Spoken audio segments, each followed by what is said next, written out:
use this microphone here.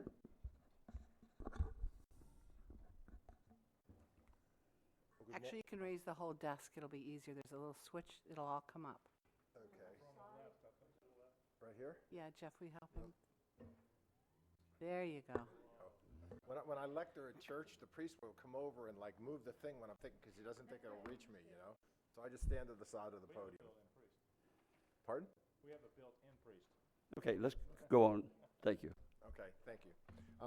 Name and address for the records, please, sir. Thank you. Carl Schultz, 152 Oakwood Drive, Daytona, 32117. My reason for coming is to propose that you suggest a change in interlibrary loan policy of charging $5 for simply making an application. My background, I'm an author. I've published 13 books, and I've used ILL in different places I've lived throughout the country, and I've never encountered a library that charges a fee just to make an application. So my suggestion, and it's not reflective of the administrative cost because ILL is now completely electronically processed. You don't need to make phone calls. There's even a website that the user, like myself, can do called WorldCat, where I can go and do the research for them to determine if they can even get it. So I have a handout for you because I don't have much time to speak. We'll go details and then it's a bio on me. And my suggestion with the ILLs is also be included DVDs and videos or CDs. And I just brought this just to show you. This is a company called The Great Courses Learning. It's DVDs and books, and these are fantastic courses on just about everything that are very expensive. The library has a few, but not many. So these are, and you can usually get these on ILL simply because people don't take them out of libraries, unfortunately, so they're almost always there, and you can get them. So my suggestion is that you consider waiving that $5 application fee and simply charge the user if this lending library charges a fee. It's passed on, you know, to the recipient if he wants to pay it. So I had been upset about this. I've lived here 4 years, and to the point where I was going to try to get a membership at the Daytona State College Library because they do ILLs free of charge. When I talked to her, the librarian told me that other people were concerned about this too. That's why I've kind of kept quiet on it. I did speak to Mrs. Coley about it. She granted me an exemption of 5 because she kind of knows it's a kind of a draconian policy, and I've exhausted my 5. And when I talked to the Daytona Library, she indicated that the other librarians were kind of concerned about it. So there's not a lot of precedent for the policy, and as I have in the handout, you can always institute a fee if they actually get the thing, because the only real costs are sending it back, okay? And you can always pass it along. So the other thing is to suggest, just on the DVD policy, there's old movies that sometimes are instructional. You can only request 2 at a time. I suggest you increase it to 5. That's a minor thing. And maybe they can differentiate it from the newer releases, which are popular, which I'm not interested in. And then finally, I've offered to speak at the libraries because I've written books on reading, journaling. I've been on national TV and spoken internationally. And I've not got, people have been nice, but they don't do it. So I'm a little disappointed because I've been published by 10 publishers that can help. So anyways, I'm here for questions. You have my cards and the handout, and I can leave this so if you can see, this is an example. All right. Thank you very much. And my suggestion would be is that we have a advisory board, library advisory board, and have you attend one of their meetings, speak to the board, bring those concerns to them, and then it could go through the process, and then that way everyone within the library system, all 13, would be aware of something. They could get the feedback, and they would be much better than I would. So I'll make sure that thank you. I'll make sure that I try to send to you the next meeting of the library advisory board. Yeah, please do. Yeah, Okay, they told me to come here, actually. I didn't even know about this until Okay. yesterday. So you'll be in touch with me. Okay. And Thank where do you. they meet here? Yes, sir. We will. Oh, Thank the you for library bringing meets this here. forward. Okay, very Thanks. Lyda Handy Peters from the city of DeBerry, Vice Mayor.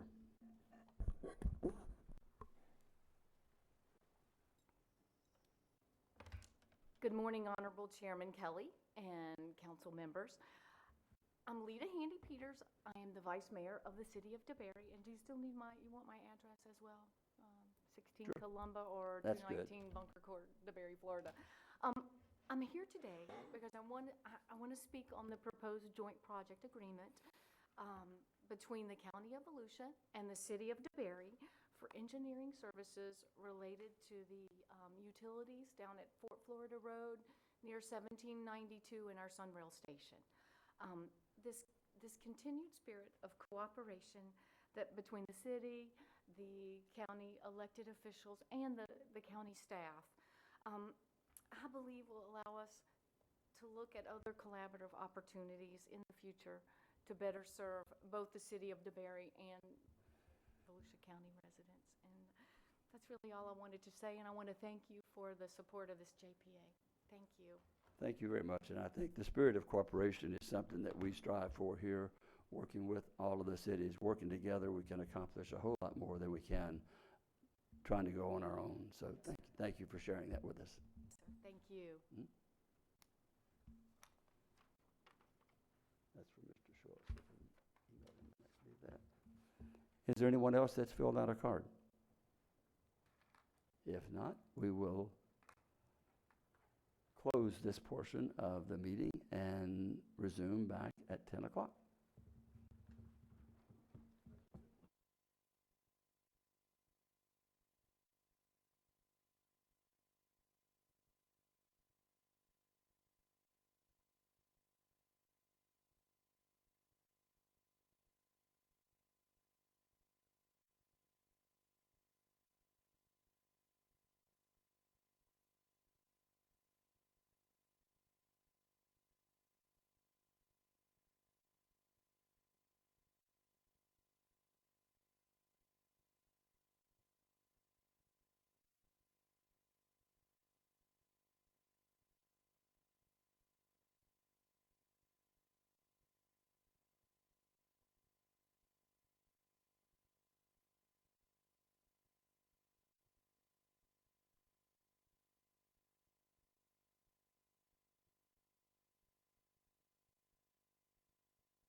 we will begin the meeting in 2 minutes. 2 minutes. T minus 2 minutes.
Are we live? We're live now.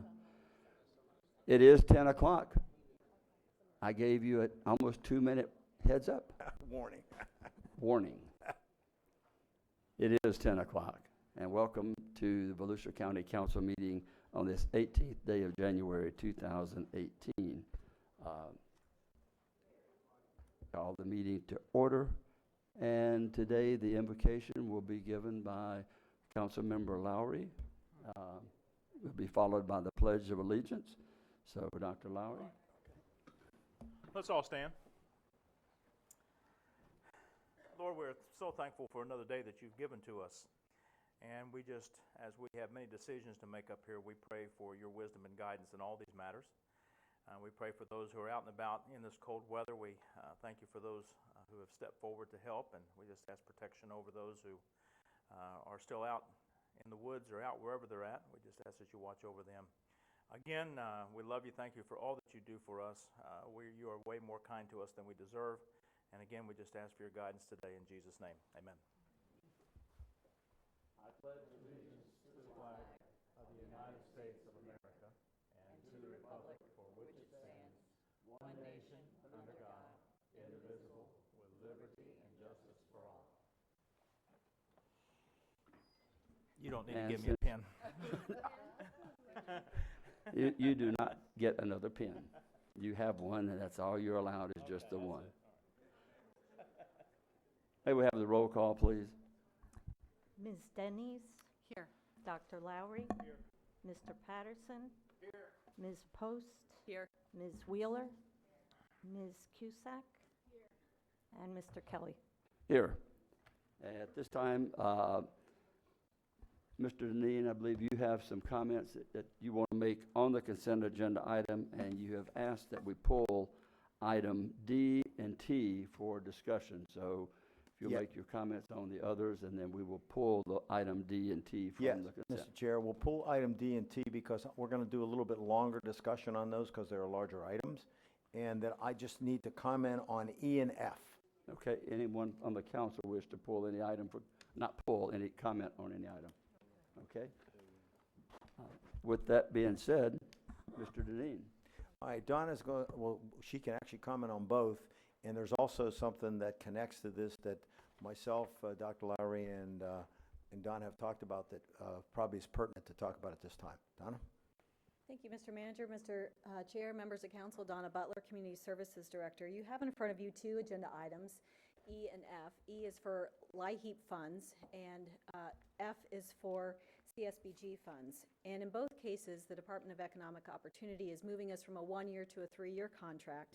And the unique and really beneficial part of this is that we will be able to have rollover dollars automatically as part of our contracts going forward.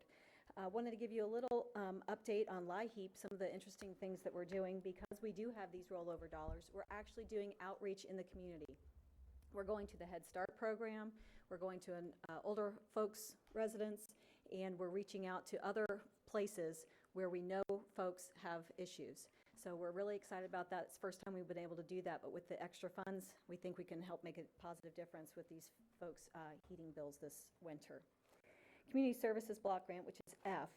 I've met with all of you, but to let the public know the exciting things that are moving forward. This is our first opportunity. The state has directed us to do a community needs assessment, and that assessment has showed, as you all know, that homelessness and housing continue to be big issues. When individuals apply for housing, for homelessness housing, they have to go through a referral process, and they are reviewed through a tool called VDAT-SPDAT, and that's very challenging to say. Sounds like a fishing lure. I know, and I'm not even sure that I said it correctly. But it's a vulnerability index, and it looks at whether people have had issues with drugs and mental health, if they've been in the criminal justice system. And the higher you get a score, the more likely you are to receive housing. Well, for those folks that maybe don't have those issues, and I like to use the example of possibly the waitress who broke her leg and so has been unable to work and so can't pay her rent and finds herself living out of her car with her children, we want to be able to reach out and help those folks. For the college student that might be homeless, they would be a perfect opportunity for us to help. And so we're going to provide targeted case management, which is not something that we normally do, as well as rent and utilities for up to 6 months.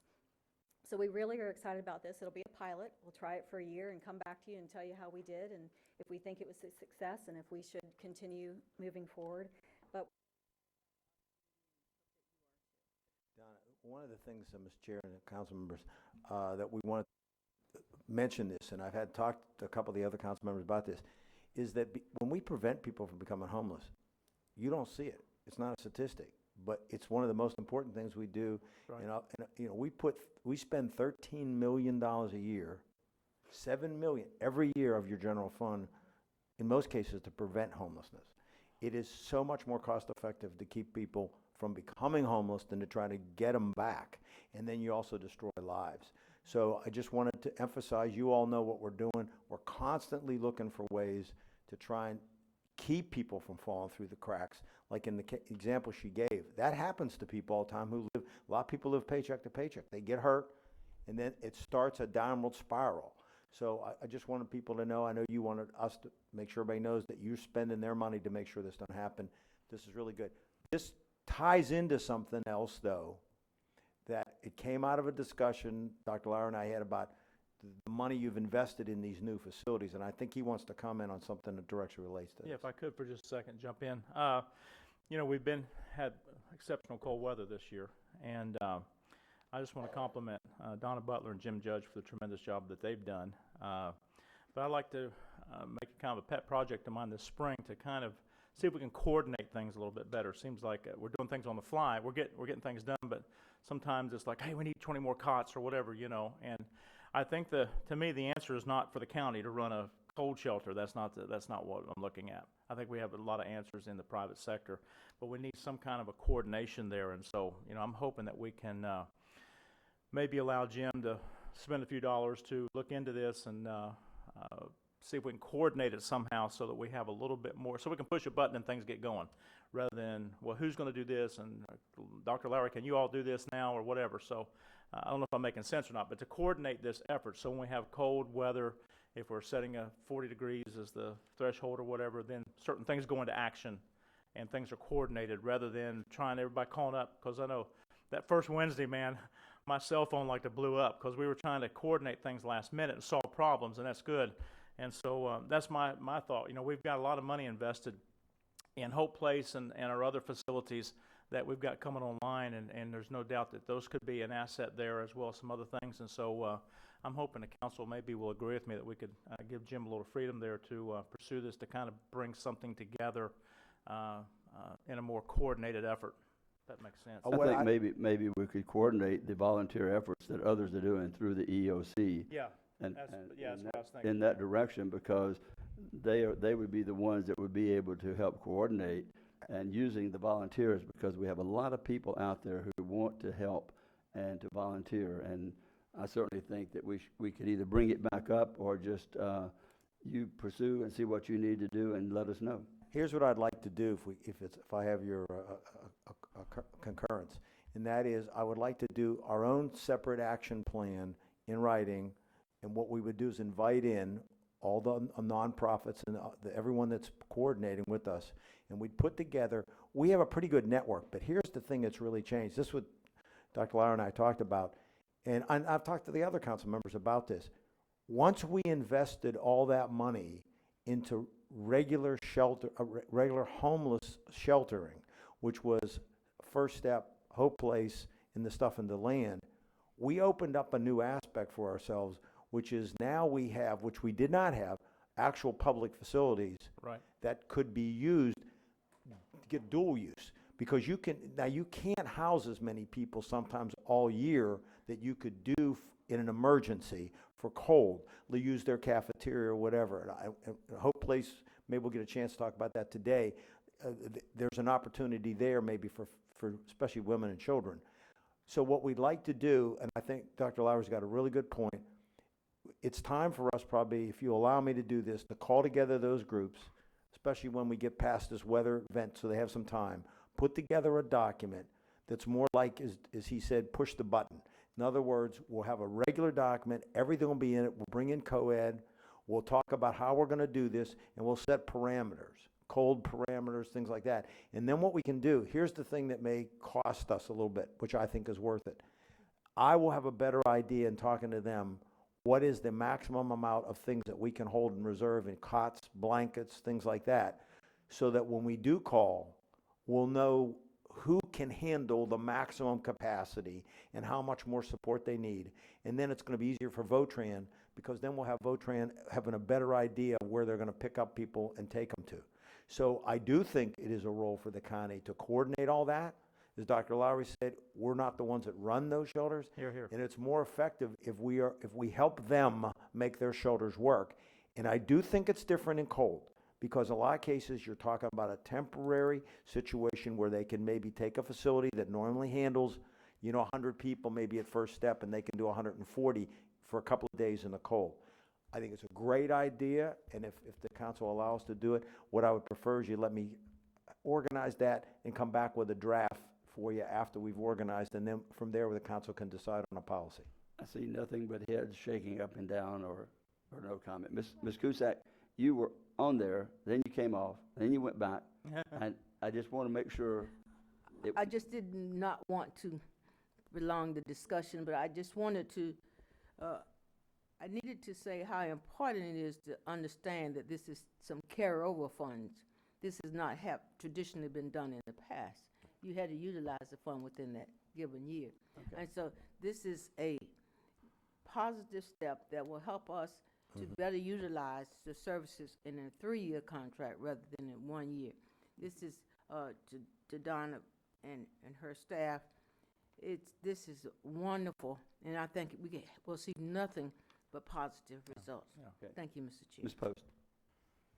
Donna, I think the pilot program is excellent that you're doing the targeted case management for those one-time needs and those emergency needs. But can you explain, just for the record, so say you have the single mom that breaks her leg and she's not able to fulfill her rent requirements.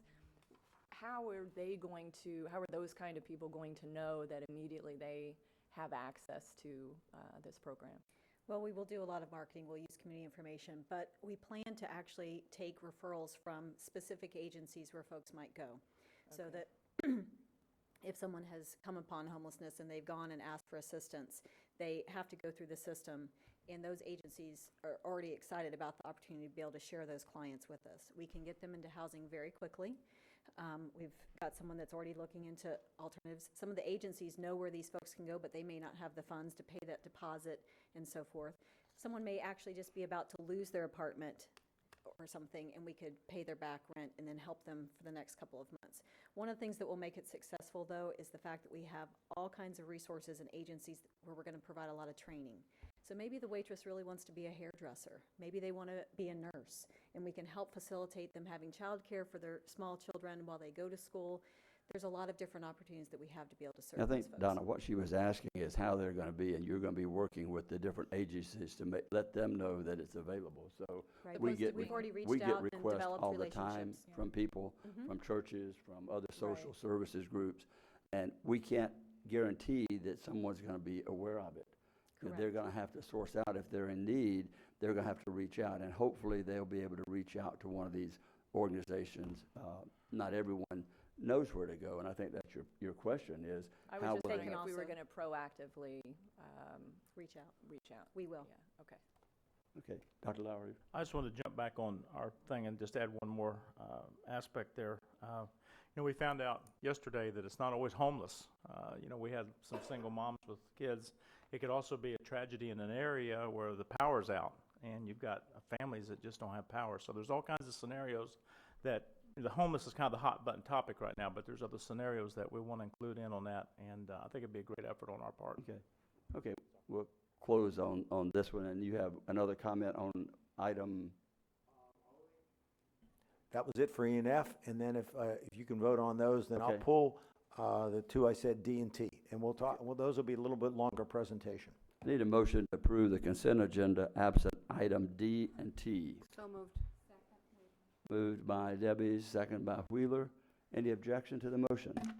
Hearing no objection, the motion carries unanimously.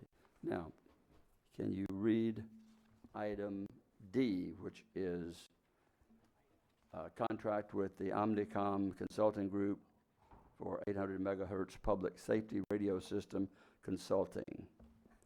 Mr. Chair, as you know, and I talked to you and to all the council members, this is such a big deal for the community. We have been planning for this for years. I believe that you all believe that we need to make sure the public understands what we're doing.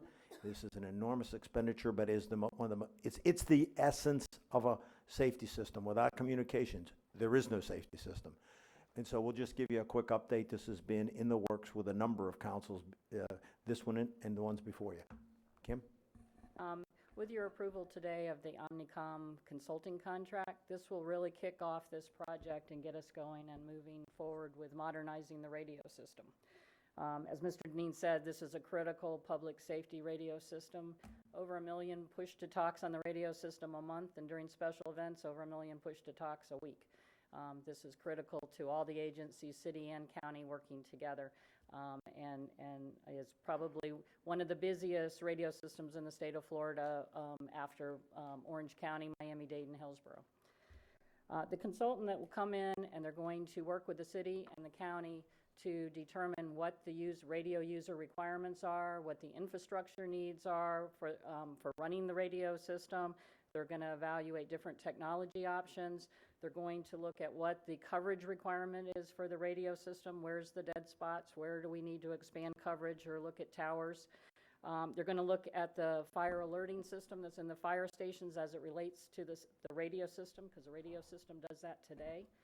They're going to look at what the operational and financial implications are of the radio system, and ultimately they're going to help us in the procurement of a new modern radio system. The county's been planning this for several years. They began putting money away in FY 13-14, and every year money's being put away with the final amount expected to be put. It has been planned for 18-19. The county's portion is paying for the infrastructure, the whole backbone for the radio system, and also for county department radios, and that's approximately $19 million.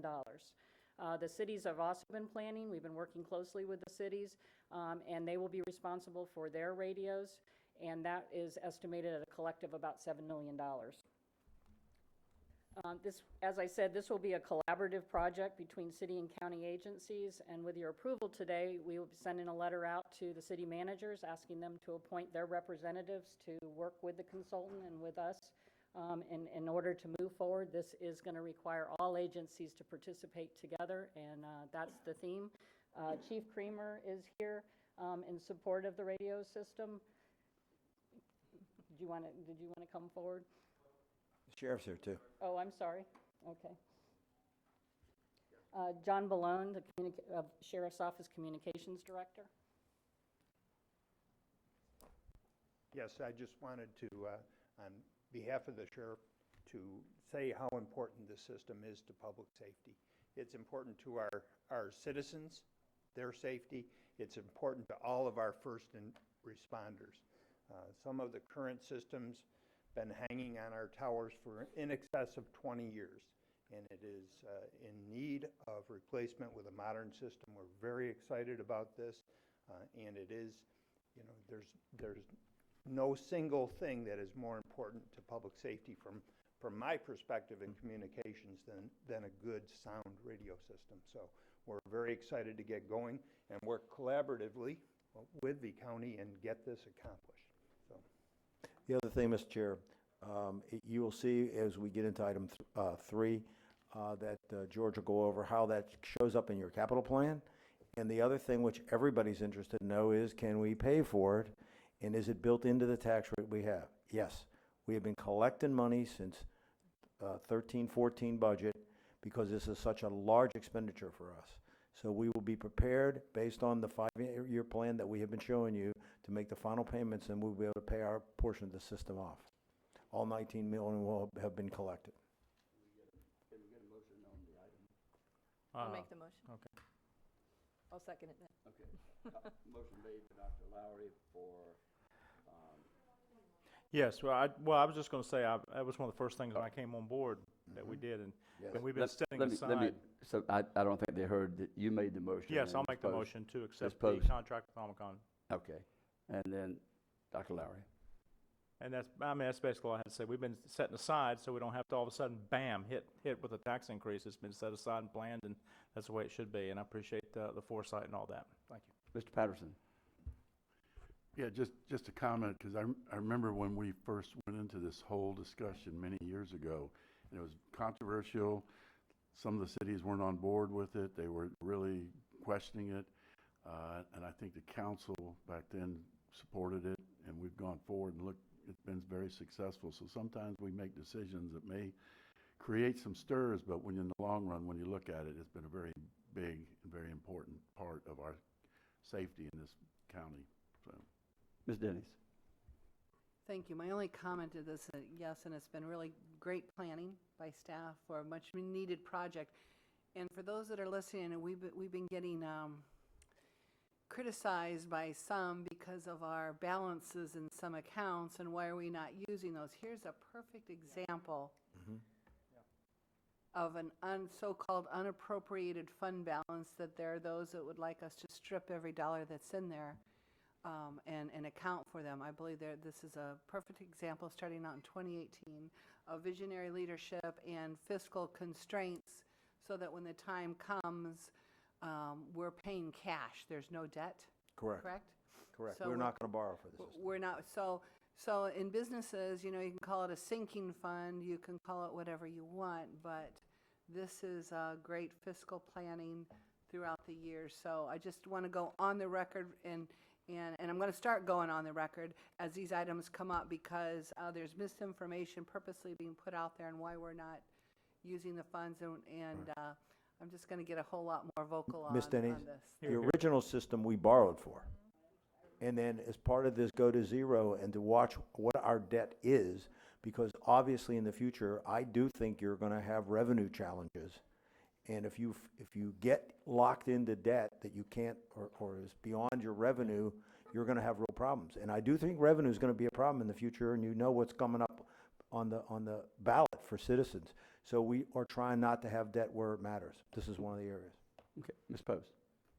So I can tell you, in working law enforcement for many years, that I have been on the road many times where my radio has not worked. I've been in foot chases where my radio has not worked. I've heard over the radio, I've heard other cities where all you hear is and you say, what? You know, did they need help, or are they just staying there out of the 7-Eleven? You know, what's happening? So very, very needed that we do this and we stay up to date for the safety of our law enforcement officers and then for the safety of our citizens. And I think this is also a great example of our priorities as a council, and part of why I'm looking forward to the workshop coming up, that we're looking at our priorities and figuring out what exactly is definitively needed and where we're at on the list. And this is, to me, is a no-brainer, definitely at the top of the list, so I'm glad we're doing it. And just to reiterate what Ms. Denny said, this is just a perfect example of vision, planning, preparing, allotting, so that you can execute the plans that were envisioned 5 years ago or started 5 years ago without any adverse impacts to the current budget. Because you've taken the prudent steps of planning to spend your money. Like, we all have personal budgets. We say, well, I'm not going to buy this new car this year. I'm going to wait 2 years and do that. But I'm going to save so much to do that.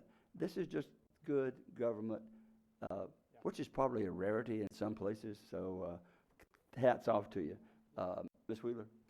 Yeah, I just wanted to make clear, the consulting services will be for all the cities also? Correct. Yes, so I wanted to make And that. in addition to that, we have been working through the previous sheriff, this sheriff's office, to make sure that this is all coordinated, and the cities know.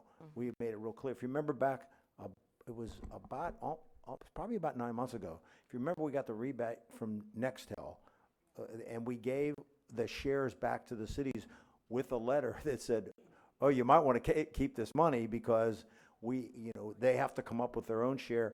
Collectively, we figure they'll have to spend about $7 million. What year was that we did that? Was it 2015?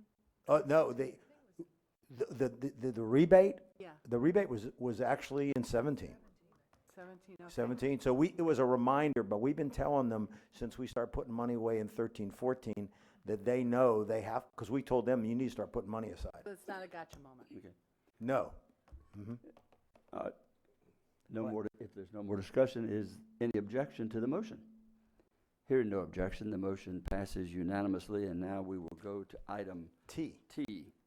I I thought that because I got enough questions on this, and I think they're good questions, while it's something I think that we really have to do to protect citizens and water and sewer in that area, I thought it'd be good for you just to have a little bit more discussion about understanding what we're doing on the property and how we're protecting water and sewer and keeping water quality. Mike. Thank you, Mr. Manager. Honorable Chair, council members, Mike Ulrich, Water Resources and Utilities Director for Volusia County. The agenda item is more or less self-explanatory in terms of the reasons why we are looking to acquire additional land. It's strictly a nature of really private development that is already occurring in the area. Sue, I was wondering if you could take to the one first map there. As Mr. Chair, as you just mentioned, thinking ahead, planning, anticipating, this map will tell a lot of reasons as to what our expectations, our intentions are here. There is still a considerable amount of undeveloped area in this utility service area. Our main concern is not the water which we provide to our customers in terms of drinking water, but looking down the future is the safe disposal of that water for environmental purposes, the wastewater, as well as the byproducts that come from the RO plants that exist right there. So I have to admit, in the 10 years that I've been in this industry and the number of times that we've had to make some difficult decisions, including on something like land purchase, I've never seen two unsolicited letters of support that have come in terms of the community themselves. Also, to the council knows, we would have got these out earlier, but we just received these. Yeah, in the last day or two. We just received the one from the homeowners association yesterday. And we want to be good community members. As a matter of fact, we operate rural systems all throughout the entire county. We definitely do not operate like your typical cities in terms of things, so we're very much partners with many of these communities. So the concerns of the developer in terms of he owns Section O, which is actually mentioned right at the bottom of the parcel that we do seek to purchase. They're concerned about a buffer for the future, and that will not be any problem whatsoever.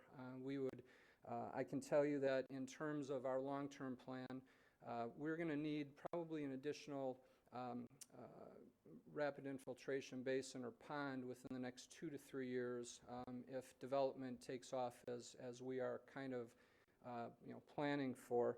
And then in terms of actually relocating the existing plant, which is pretty much reaching its useful life, we're putting some rehab into it this year so that we can get another 5 to 7 years of good useful life, but it'll give us enough time to really plan for a facility that will more than cover this area. It's a good regional solution for what we're attempting to do here. So we also, in purchasing this land, it came in at the staff's appraised value. The owners have agreed to purchase at the appraised value. Again, the final terms were worked out with the owners and the legal department, but at least I would tell you that in receiving letters of support for both the community as well as the developer, that's a good sign for all of us. That means that people are finally tying growth with water, and there's a lot of other things that constantly come about and the decisions you have to make on a regular basis are challenging. But in terms of our economy, our quality of life, our future recreation, we've got to be prepared with a water component as well. So. But anyway, in this case, you can see this is directly related to health and safety and water quality. It's not speculation. It's not economic development. It's something we have to do to protect people's water for the future, and I think that's why we got the letter. With that, I thought that you should have a little bit of an update, but I think it's something we need to move forward on. And there's no general fund money. This is all ratepayers. This is all water and sewer. The people pay for their water and sewer. So it's not against the general tax dollar. Okay. Ms. Dennis. Thank you, Mr. Chair. So you just answered the one question I want to go on the record with, was the funding source. The other piece to this, Mr. Manager, going forward, when we have land purchases, especially a project this big, I'd like to see it as an agended item and not consent. I think that when we purchase properties like this and it's this detailed, I think this deserves its own agenda item and not a consent, because we're doing an agenda item basically right now. Exactly. So I have no problem. I'll do that all the time on property. And that's why I suggested this morning that we pull it. So for that reason, to have the discussion. Ms. Post? Mike, I just want you to confirm that, because I know some of the emails that we've gotten has been in reference to talking with the homeowners in the area and the actual developers in that area to make sure that we're talking to them about design and buffers and all of that, and that confirming that you are working with them and that is absolutely at the forefront as well. I'd rather be talking with them than them coming to talk later. to you. Yeah. Thanks a lot. Well, I'm You meant that in a different way. Save you some time. Save you some time, I guess, is what I mean by that. Thank you. I guess we probably need to. He means that he'd rather do that than get criticized. So he's good at that, and he's good at handling those crowds. So thank you. So thank you, Mike. Just for the record, I did have a discussion with one of the builders in that area, and you touched on it, but I want to hear it from you because they're very happy with the way the buffering is around the current plant, and they want the assurances that you can do the same thing, because I know we had an issue with breakaway trails that we spent an astronomical amount of money to cover up a water tank to hide it. And then what he's having to do, he's having to spend $40,000 or $50,000 to hide another plant. We put requirements of buffers on people who build for the sake of the homeowners. So I think we should adhere to those same or even more stringent buffers. And I think it's like right now it's about a 200-foot buffer around it, and that's the biggest concern. Yeah. As long as they don't, because you have people that are going to be building $500,000 estate homes right around there. You don't want to have them looking at a package plant. Absolutely, and in comparison to what you see right now where our plant sits and everything, I think it will be a long-term improvement because we are purchasing enough land. We're very fortunate in being able to get this because this has been a desirable piece. I talked to my staff, has been a desirable piece for 10 to 15 years. To have this opportunity right now is tremendous, and I think we'll definitely be able to accomplish that. Is there a motion to, on item T, anybody want to do that? So moved, accept item T. Motion's made and second. I want to bring this forward. I talked to staff and a few others, and I know years ago, we tried in Ormond Beach to see about annexing that property in. I was told that there's no interest.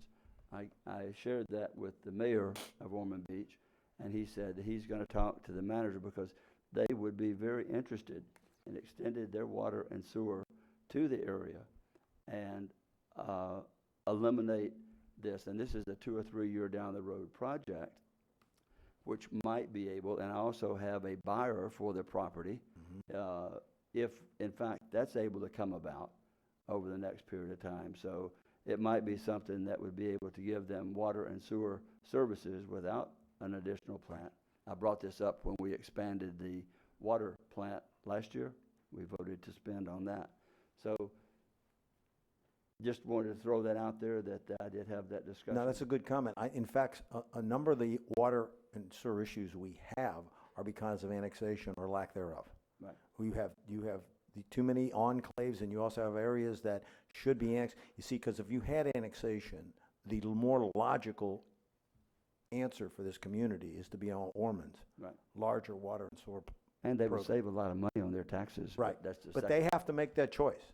Just saying. Without it, we have to provide I water and understand sewer. that. I just want to let you know that that dialogue started last night, and I don't know where it will go, but it's out there. Good And dialogue. we're not stuck with the property, period, because one individual had tried to buy the property a year ago, and the owner didn't wish to sell at that time or for whatever reason.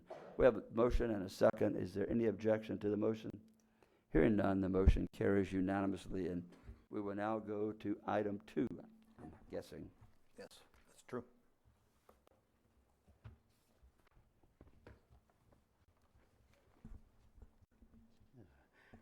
Good morning, Mr. Chair and members of the council. I'm Gerald Brenton, county engineer. Before you today This is a public hearing, just so the public know. Before you today is a pretty straightforward request to vacate, abandon a platted right-of-way that's unopened at 3rd Street over in eastern part of the county. The parcels, the petitioner owns 3 parcels, and the platted right-of-way separates them. You can see in the next exhibit, the location is east of Indian Lake Road, north of US 92, and fronts on Old Daytona Road. And it's the area there is a mix of commercial and residential. And this petitioner would like to abandon, would like the council to abandon, vacate this little platted, unopened right-of-way so that he can combine the 3 parcels and put a commercial building and some accessories on it. One clarification, the agenda item states that Glenn Storch is the attorney representing the vacationer. He is not. He did title work. His company did title work for the petitioners, but he is not representing them. Just a clarification for the record. Okay. Is there a motion to we have no cards filled out. We'll close the public hearing. And is there a motion for the item? I make a motion to approve the resolution for the vacation of the portion of the plat of High Ridge Estates. Is there a second? Second. Second, Patterson. Ms. Post? Okay, good. Any discussion? Any objection to the motion? The motion carries unanimously. And if it's okay with council, I'm going to move item 7. Isn't that right? I think it's item 7 now. We'll move item 7 now due to a request to move item 7. No objection to me moving item 7. And that puts me in the hot seat. No, it's not a hot seat.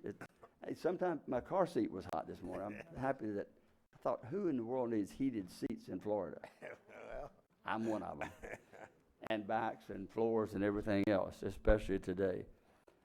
I know this has been a while coming, but we're moving forward or moving along with the Do you have a new sheet? sales tax, half-cent sales tax proposal. First thing I want to bring out, this is not a county-driven idea.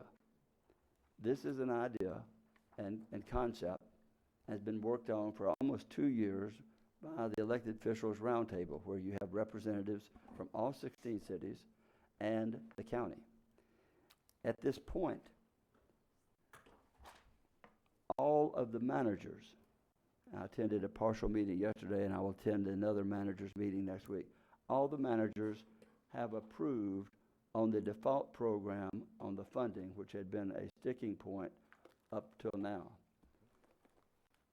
This will give an opportunity for the residents to vote on the issues. And since it is coming from the cities, our goal is to have all cities adopt the resolution in support. We feel that that is possible. For the assurances, our county attorney will be drawing the language or creating the language of the 75-word maximum ballot. We went over some of that yesterday. We have to be comfortable that he approves that. And these are requests that's going to be coming from the support of the cities. Each city is going to, because it's not a countywide program, it's a countywide program, but it's not the county telling DeBerry what to do with their share of the funds, or to tell Daytona what to do with theirs, or Edgewater, or DeLand, because each individual community has their own specific needs on the infrastructure. And what we want to make sure of is, secondly, there will be an independent board made up, not sure yet how, we're thinking probably a representative from each of the cities and the county, may be narrowed down or may not. And the only approval or concept will be that as long as the project meets the definition of what the ballot language required, they can't say they don't like you putting an improvement in your city. As long as it meets the language, but it's there to make sure and ensure the people that the money is being spent for what they voted on. The counties and the city, that's just what I just covered on that bullet point. The default form was agreed on. The cities will formally request of this council here in front of all of us that we put it on with the exact language, and they will come, and I'm guessing we expect to have most of the cities represented at the time that happens.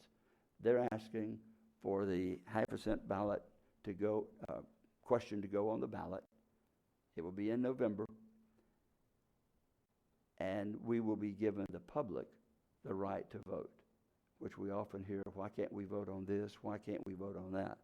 So to me, it makes good sense. I just want to give you that. In addition to that, there will be educational programs put out. Each individual city is going to have someone that they will have out sharing what their goals, what their needs are, because who knows better than the community what their needs are? And I think that's very important. The counties will have an elected person to be their spokesman so that we all stay on track on the same message. I've given you a brief synopsis of it. This is, like I said, this has been worked on for a couple of years, and we're to this point. Ms. Wheeler. Yes, and I would like to make it very clear for some of the misinformation that always goes on out there, but this is absolutely not going to be used for Votran or Sunrail.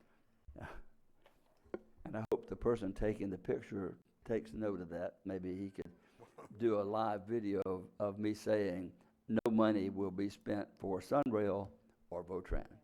It was agreed upon by everybody. It was agreed upon by everybody. It was not just us. It was agreed upon by everyone that this would not be anything to do with Sunrail.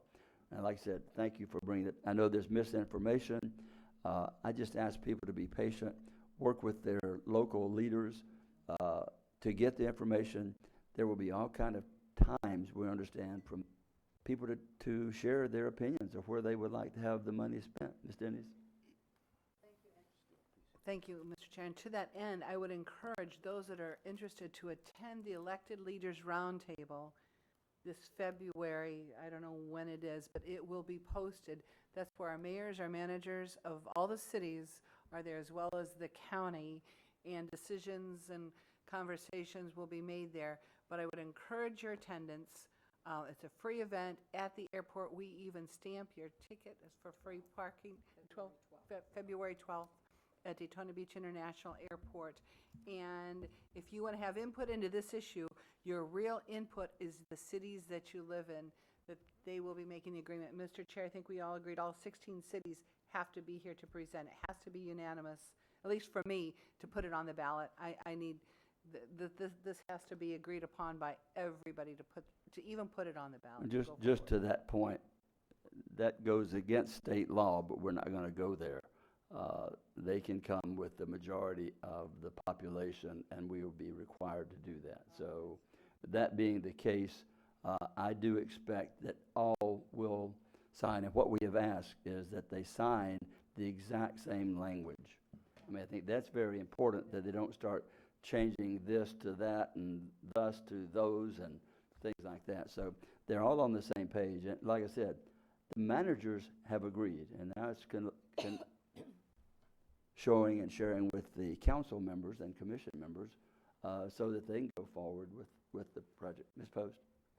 And I know it's been mentioned before, but it's very important to continuously reiterate that we are not adopting a resolution, putting this into place and into action. We are simply saying that we are in agreement to put it on the ballot so that the actual public can make the decisions on it. And so this will be up to the people of Volusia County. Well, actually, today we're doing nothing but sharing you an update. Right, but I want to make sure everybody, because I know I've had comments from the public saying that we are enacting this, and we are in no way enacting it. The eventual end of this process will be, hopefully, either way, that either the public has the ability to decide on this or not. So it will be up to the people of Volusia County. But as the county, we are required by the statute to be the ones to place it on the ballot. So we will have to place it on there, but this is coming from the results of several years' worth of work. And I like the fact that it's driven from the bottom up, if you want to say. It's the ground, it's the people, it's all of the elected officials from all of the cities and the managers. This has been a long, hard discussion. We thought it was sidetracked, and it was resurrected when they agreed to the formula on how the funds would be put out there, and the fact that they would be, everybody in every city is going to receive funding for some improvement in their transportation infrastructure needs. And quite honestly, you don't have an extra $40 or $50 million a year you can put in, do you, Mr. Deneen? No. I think that was a clear no. And the beautiful part about this is working together, we can also request for grants. We can try to work with we will work with TPO. This will help move some projects that are desperately needed from where they are in the level of the pecking order because of the limited funds that are available. Actually, I think that's the thing that's been missing with a lot of people, is that you will get more money in matching grants, this has been our experience, than you put up. Right. That you are allowing, if we don't have the money to put up, you're allowing other communities to get that matching money. Right. And I think one of the key components, 40% of the funds that we raise, it's estimated right now that it would be $45 million based upon this last year's sales tax revenue. $45 million, 40% of that will be paid for by those outside of our Volusia County. So that's huge. So that's almost like matching money right there. But anyway, that's an update. If anyone has any other questions, I'm glad that we're at this point to where we have more to share. The next managers meeting is very important, which is next Wednesday. Then there will be the meeting on the 12th of February, as you mentioned. It's coming together very good. Bob Apgar is the mayor of DeLand, is the chairman of the Volusia Roundtable officials, and he's doing an excellent job of pulling the people together. And Joe Yarborough of South Daytona, working with the managers. If you think it's difficult to talk with just the 7 of us, try putting 17 managers, 16 city and 1 county, in a room with how many, 100 elected officials. That would be fun, but anyway, that's the report. I appreciate you letting me bring this forward now, and I'm going to grant a special privilege to, if at this time she would like, Ms. Cusack. Thank you, Mr. Chair. It is important that we have this discussion that we're having as it relates to this sales tax initiative. I believe, Mr. Chair, that when we as elected officials countywide can come to the table to make informed decision as to how funding will be dispersed, and that we can agree that we as a county know the importance of infrastructure and transportation needs for improvement of our roads. I want you to know that there is a guide that we have been provided as to what the discussion will entail. So my question is to make sure that every all city officials that will be speaking in behalf will be using this same guide. Is that correct? Yes, ma'am, that's our goal. And so that is the important piece, that we want us to all be on the same page. So as we present ourselves, we can present ourselves as a unified body, and we will, again, be the body that will have this put on the ballot at the discretion of all municipalities and the county. And so I think that brings us to a good place. And now, I want to say that, Mr. Chair, this past weekend was a very big weekend for activities countywide for Martin Luther King celebration.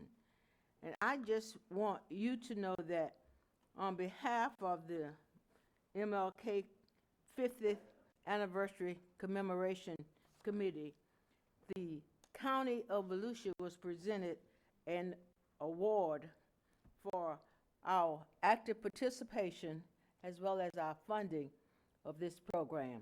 And I just wanted to make sure next year I won't be here to propose this, but I want you to know that you will, Mr. Chair. And you can pass the gavel to make sure that we provide the funding to help make this happen. So I want you to keep this plaque in front of you so that you will always know that you are being charged to make sure that you do this and continue the legacy. Thank you to the council for your support, and it was a wonderful activity. And all of you that participated, we are so proud and we're so honored to be citizens in Volusia County. Thank you, Mr. Chair, and thank you, council members.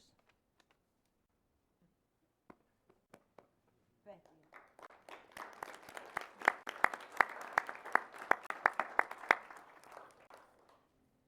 I guess this is really off the cuff, but just as I know where I was when JFK was assassinated, I know where I was driving back from that April day in 1968.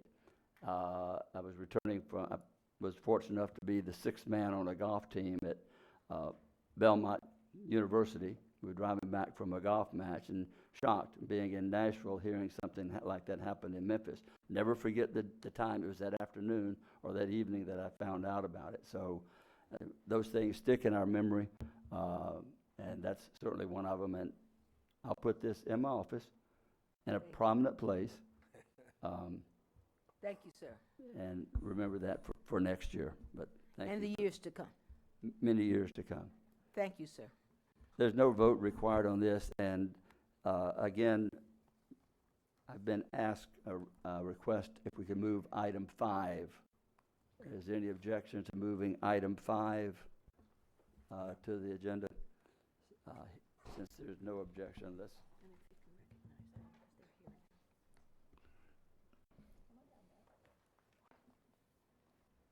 Who is that? Mr. Chair, I see we have tomorrow's leaders coming in, and hopefully they sit up towards the front. See who the brave ones are to sit in the front, and the others. Come on in, guys. There we go.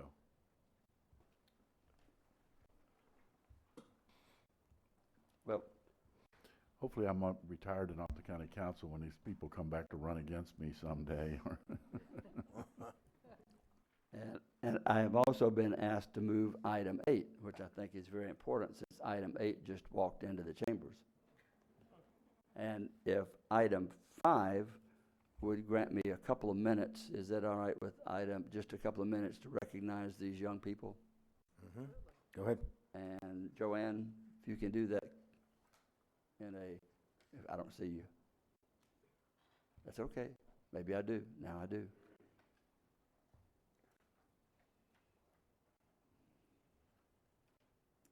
Joanne Magley, Community Information, and I'm going to introduce Pat Kewen, who's going to talk about our tomorrow's leaders who just Is this going to be lengthy? Because we have other people who have to leave that were on item 5. We'll do this. Okay. Yeah, we have with us tomorrow's leaders. They're a group of high school juniors from across the county in every public school, and they're our best and brightest. And they're here today to see how county government works. They've already taken a tour through elections, and they're going to go downstairs after they sit here for an hour, and I'll give them a presentation. Okay. Thank you. So they're going to get to watch us? Right. Get your cameras out, take pictures, take videos, judge us on our appearance. That's right, they're going to see how county works, is that what they're? This part works great. And then the rest of it is out of our control. But we do a great job up here. The 7 of us work together to try to do the best for us, and then we turn it over to our management and give them the ability to really do the hard work. We have no control over that, so we'll leave that as it may. Mr. Chair, I don't know, Pat or Joanne, if you have county pins. Do you have county pins for the group? Yeah, we have them. If you don't, Normally do we'll get that? those right after. We'll get it afterwards. Yes, we will. They're going to be here for an hour. Gonna be there. Okay, we have them. Thank you. Sit there and behave nicely. Okay, item 5 is no agenda on this, but this is an update on Hope Place. And I know we have several people here, Mr. Nanine, that are here. Ms. Farouk Husseini's coming forward, and she's going to give us an update on what's going on with Hope Place.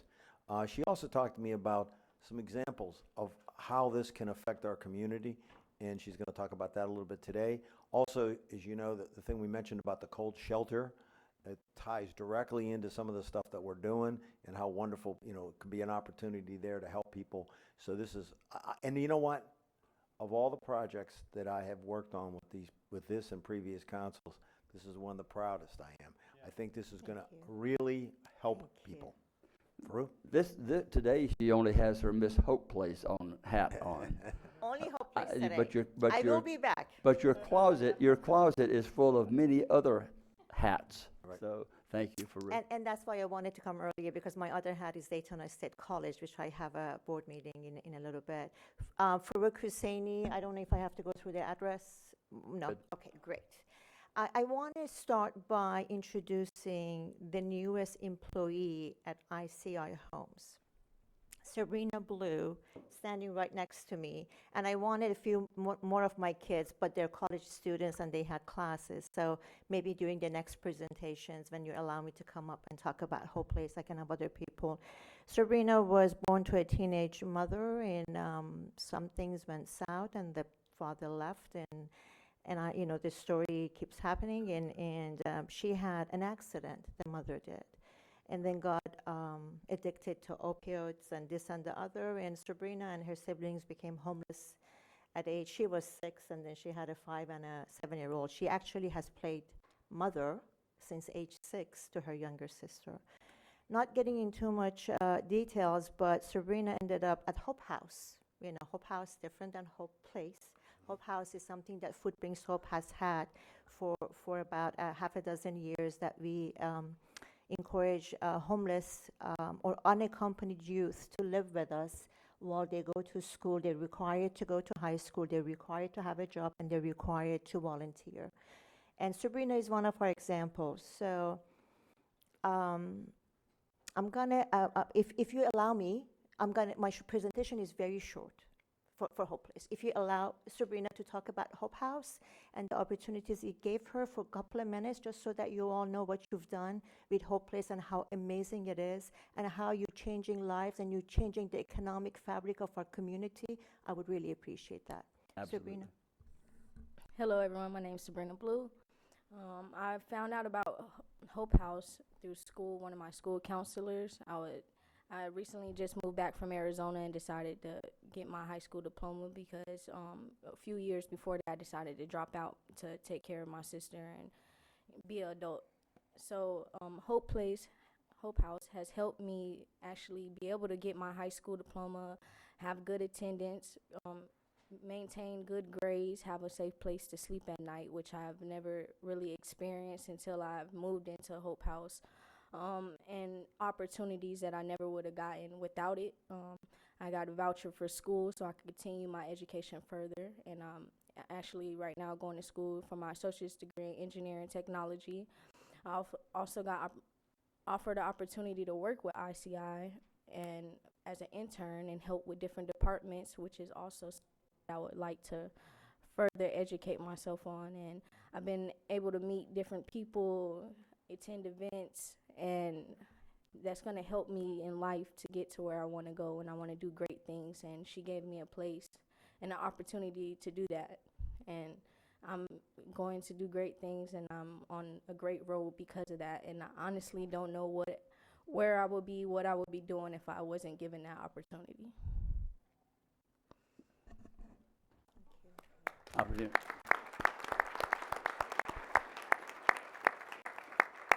You know, I always tell people that I'm sure I have great kids. I have amazing, my own three daughters.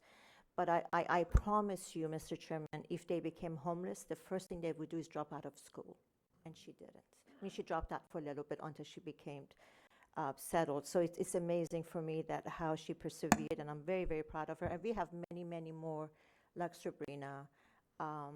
Many of our students are either in high school right now or in going to Daytona State College. So at Hope House, we take high school students. We encourage them to leave when they go to college.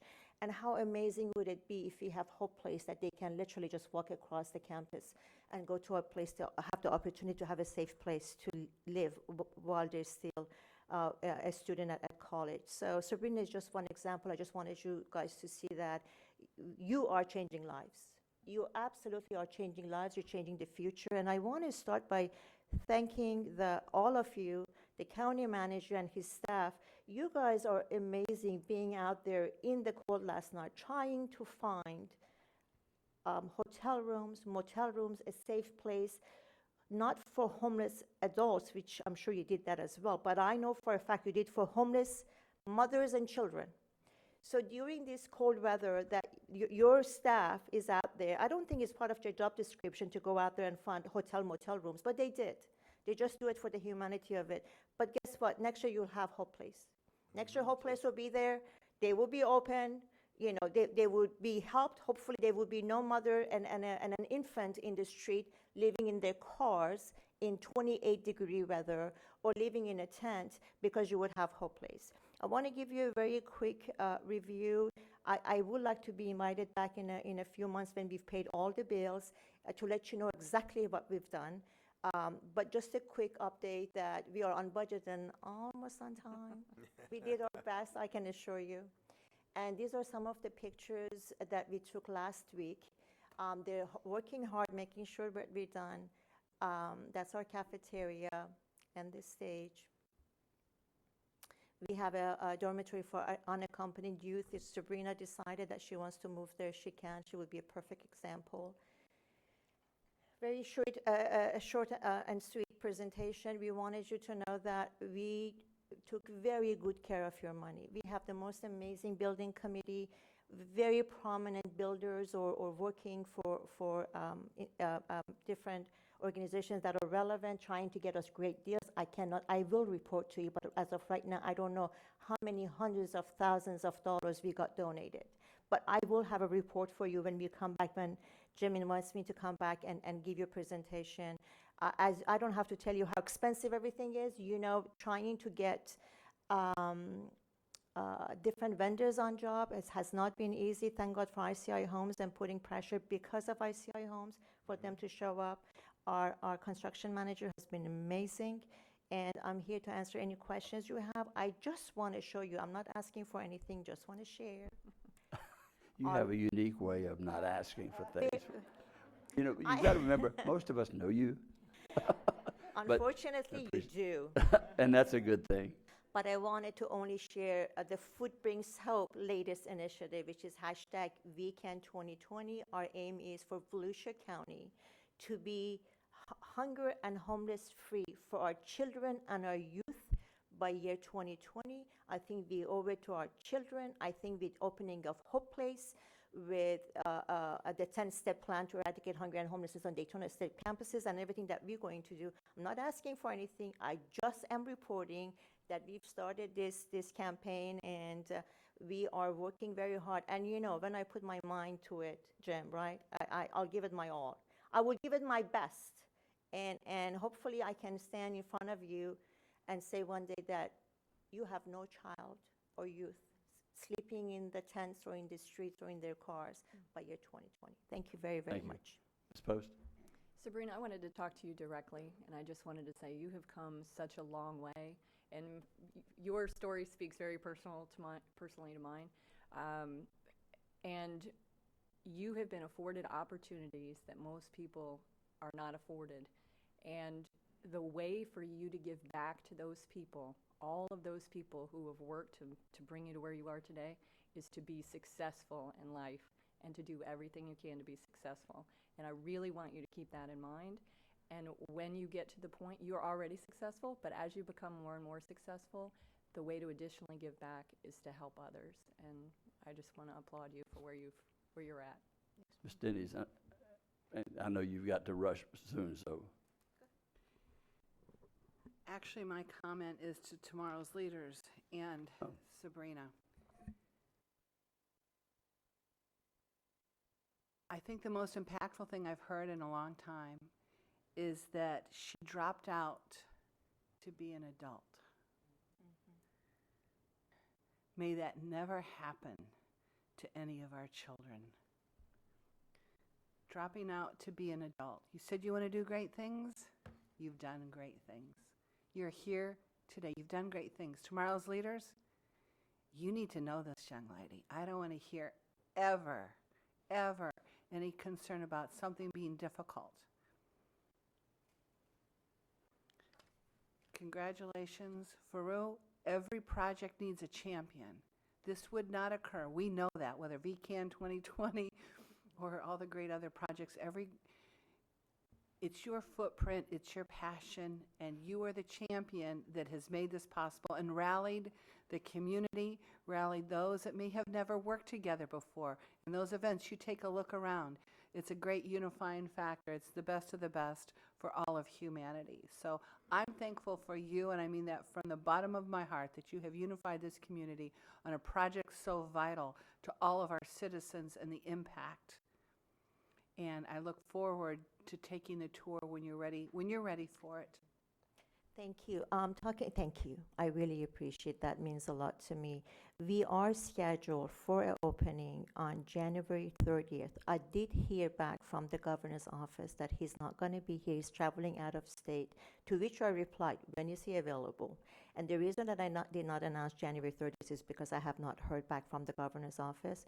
If he's not able to attend, it would be on January 30th. In case just that 5% he replies back and says, on February whatever, or January 28th, we would let you know. I'm just waiting, and we would only give him to the end of this week. If we don't hear back from him, January 30th it is. Okay, thank you very much. But he said no to you? I can't believe it. I can't either. I'm still trying to get over that, but yeah. Thank you. Thank you very much. Everything that you do brings hope. Thank you. I appreciate it. Thank you. Well, now that we've made all these adjustments on the agenda, let's find out where we really are. I think we're on 3. Well, we can't. We'll do a break when. Hey, you're awake. She's only joking about the break. We got to let you sit there. You've got about 42 minutes left, the way I figure, or something like that. Item number 3 is an update. Mr. Chair, this and item 4 will go relatively quickly. These are just updates. Good morning, Mr. Chair, Honorable Council, George Rechtenwald, Deputy County Manager. What you have before you is our quarterly update of our capital project schedule and capital projects. Kind of a nice segue with our earlier project that we had mentioned on the 800 megahertz. That'll be a very major project. So we have that, and that's been added to your schedule.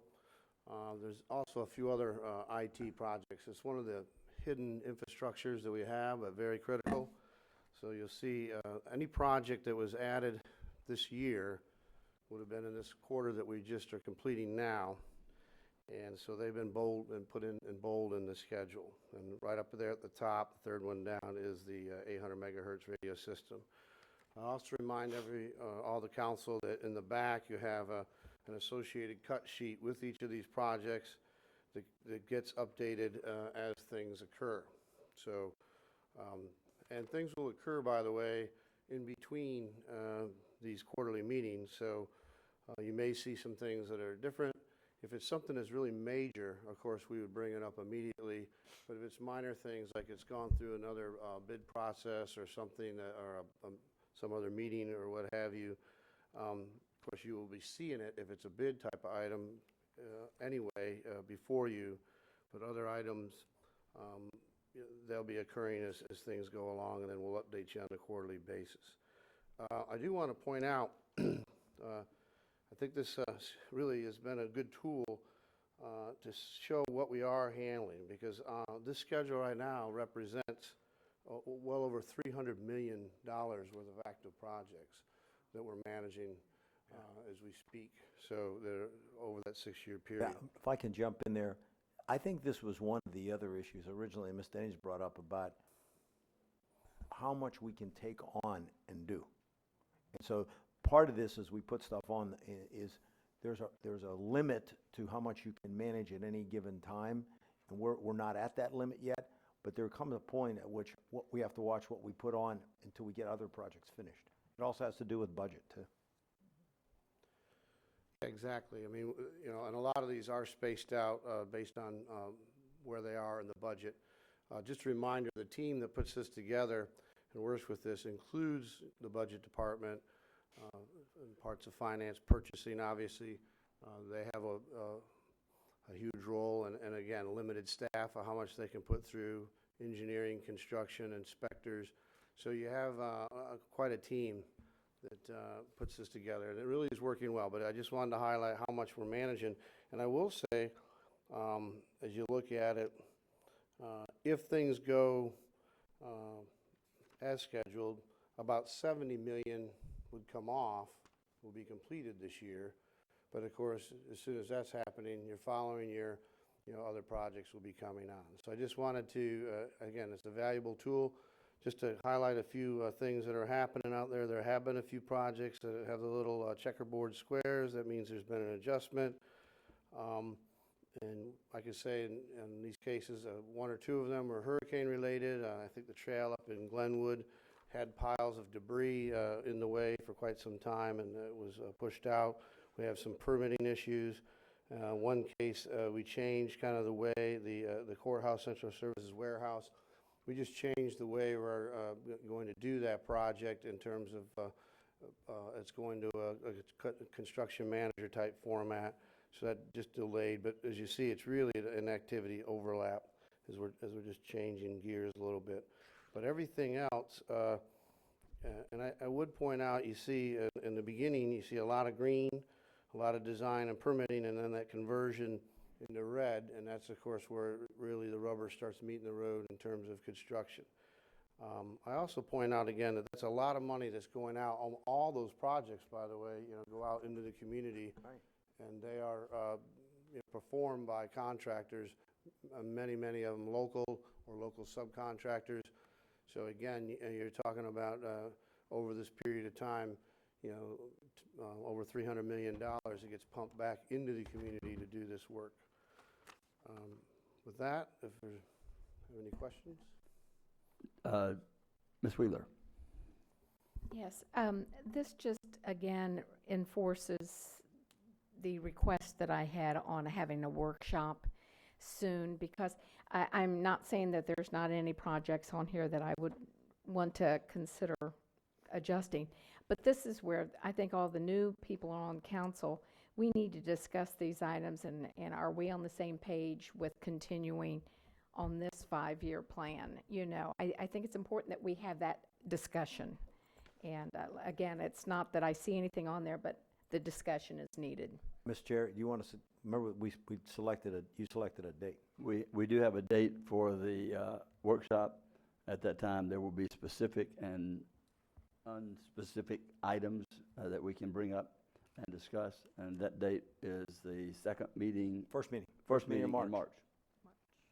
It will follow the... It'd be at 1:30 is what we figured, 1:30. That way you have time to finish in the morning. We'll make sure we get done. You have some time for lunch, and then you can have an open discussion. So that was the orders. We felt like that would give us the time that we need to adequately discuss those issues. Ms. Post, do you have a question of Mr. Rectimal? Yes. George, can you speak to the schedule adjustment for the new sheriff's evidence storage building? Yeah, we had to make a few design adjustments on that, but we just met, Mr. Britton and his staff, just met with the Sheriff's Department staff. I think they had to, there were a few elements in there that were, I think it was the forensics lab and some things that they've decided that at this time they're not going to move forward with. We're trying to keep that project in the budget that it was set. And we've worked closely with the Sheriff's Department, and everything's ready to roll. So is that a delay, or?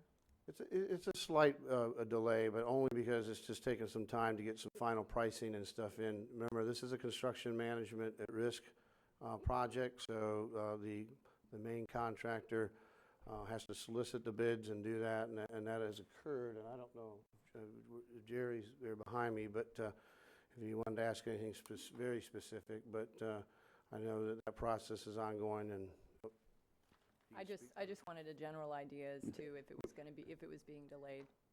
Now, Gerald Brennan, County Engineer. As George said, we met our final meeting. We met with the sheriff and his senior staff to ensure that what's in the scope that we're going to bring to you shortly, that he was pleased with it, and that everything was what he expected, and that it's within the budget. Total budget was $13.5 million.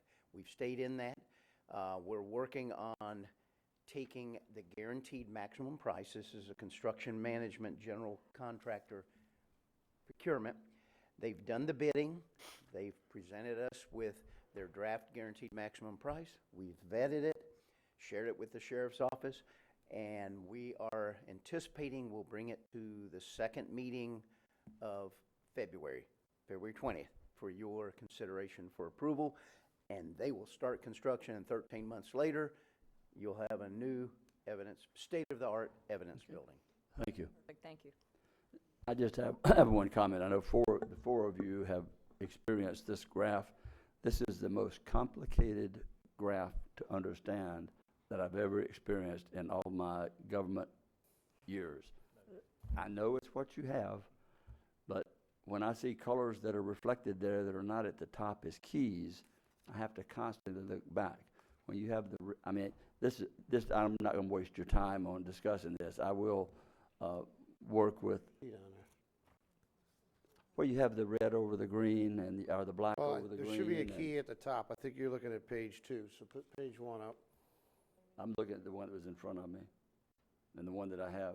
All those keys across the top. Mm-hmm. Right. It's so just, we'll look at that and make sure that it's clear. If it is the little black and white lines, you don't need to put those over the red. We can do that if that's what you'd I'm like just to do. saying, But part of, For it me, says- it says y'all stuff have to- worked with it, Deb, and so y'all are familiar with looking at those. Yeah, well, the purpose of this, well, obviously, we've already discussed the purpose, but actually, the more you look at it, Ed, and get comfortable with it, I can look at this now at a glance and say, okay, there's a delay on this because that's shaded, or we're here, or we're there. So it's one of those, almost a learned behavior that the more that you look at it, it's up to you how you want to change it, but No, the shaded actually helps a lot because it tells me, you know, that, okay, there's, and then I can ask staff, what's the delay, what's going on? So this is a way to communicate with staff and say, what the heck is, and you can see in your district, they're all district defined too. So you can drill down into your own district and check on a specific project, so. It's difficult to look at right here, you've almost got to look at the print to, I just to circled, see. I guess y'all don't get what I circled, but I circled it, so I'll erase it. I mean, when you go from red to black and white, what does it have to look like? Dark. Something. Are you colorblind? I might be. No. Hey, when we start meeting on Tuesday, this will all clear up.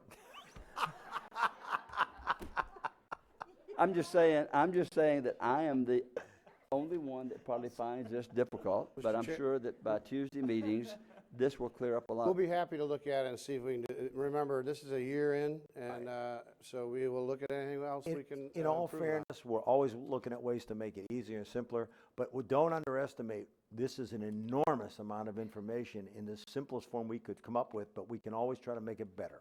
I think So- it's harder to see the graph on the screen as It well. is. Ed. It's much easier in just the It's printed. just that the colors that are, It's hard to see on the screen. okay, but the colors that are reflective need to be the color of the key at the top. They are. They're not. But that's on the Well- screen, Ed. I think He may be our colorblind. printout, it is. You get black and white, and I've got red and black. Anyway. I think you may It's be. blurry. We'll look The at that, screen and maybe we can make it a We'll different see if we size can, as well. we'll look at it. We'll look at it. I will tell you this, I'm not going to use a book just for this, so I appreciate it. I appreciate the fact the information's there. It just takes me a while to, takes me longer on this to discover it. We'll look at it. One other just quick point, one of the council had asked about High Bridge, which is not on here because it's a repair project. And that just points out, by the way, to the 300 and some million that's up here, there's probably another 50 million that's being done in repairs and things. But her question, Ms. Post had asked about the schedule on that. I can provide that as well. And basically, that repair is getting ready to take place January 22nd, and that's significant because it creates a long detour. So you may hear about that. The bearings that the whole leaf of the bridge spins on have to be changed out, and it's a major repair, has to be done. It highlights those bridges and how difficult they can be. We hope to have that repair complete by February 2nd, so they'll move fast on it. But I'm just pointing that out, and that'll look like a construction project, but it's really just a big repair project. Thank you for the update. We'll now One move thing, to- Mr. Chair, one little point I think the council needs to take into consideration with all of our projects. I know it's happening to you as council members, but it's happening to us, and that is this increase in growth. With this increase in growth, I know because of the emails I get from you, the conversations, the calls I get, a lot of things, growth creates issues. I will tell you, it is impacting my entire organization. Everybody in the organization is getting inundated with more calls, the law department, our building people. I just want you to know that we're trying to absorb a whole lot more of trying to accommodate people, and I know you are. But that is something we have to all struggle with too, is without trying to add staff, we are getting a lot more work because it's a good thing, but it's a lot more interaction with the business community and our government. Okay, let's move to item 4, and that would be Marilyn Ford. Marilyn Chandler This is Ford. just a short update on your dynamic master plan. Good morning, Chairman Kelly, Vice Chairman Dennis, and honorable council members. Today is an update of the Dynamic Master Plan. I'm Marilyn Chandler Ford, Director. Actually, the packet that you have has a 2017 narrative, a brief overview of what happened in 2017. It has matrices from every division and department, and then it has the 2008 work plan. 18, sorry. The vision for the county is to be a community rich with resources and opportunities today and for generations to come. You can see our mission statement. And the bedrock principles, which really might be thought of goals, are thriving communities, economic and financial vitality, and excellence in government. And I'm just scrolling through selective achievements in the different months. We've done off-beach parking. We've had homeless shelters. You heard about one today. Certainly, we've got Turn Bay Bell Bridge. We've got Hurricane Irma. That happened. November, we had the public celebration of the 2 vessels that will be sunk and be part of our artificial reef system. We had a Feed the Need food drive. And running throughout 2017 were a variety of economic development efforts. 8 businesses relocated or expanded with more than 1,100 higher paying jobs expected. That's all I wanted to present. You have all of the information, and this presentation is actually page 181 in the entire packet if anybody's interested. So if there are any questions, I'd be happy to answer them. Any questions of them?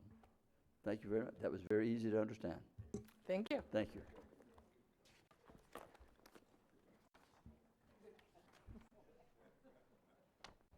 Finally, we get to item 6, I think. Where is our property appraiser, assessor?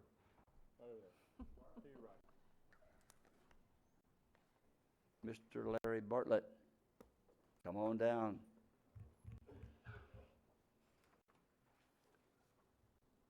Thank you, Mr. Chair. No graphs in my presentation.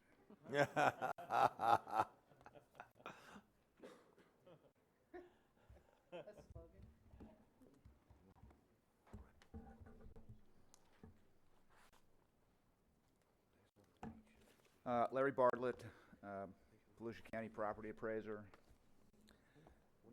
Do I have that clicker?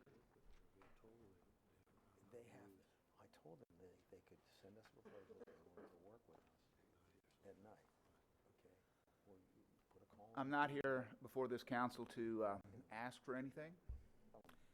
Not asking you to buy anything. So this is a You guys got to get with us. more of a thank you. So I'll start out by saying thank you for your efforts in trying to remedy the blight that affects our beach side. And I hope this thing works. It does, all right. The series of articles that were written by Eileen Zafaro highlighted a problem that has defied a solution for decades. This brand of reporting has detailed a problem that we all need to know about and highlights the fact that a free press is vital to our society. So I'd like to thank Eileen, who's in the back there. Stand up, Eileen.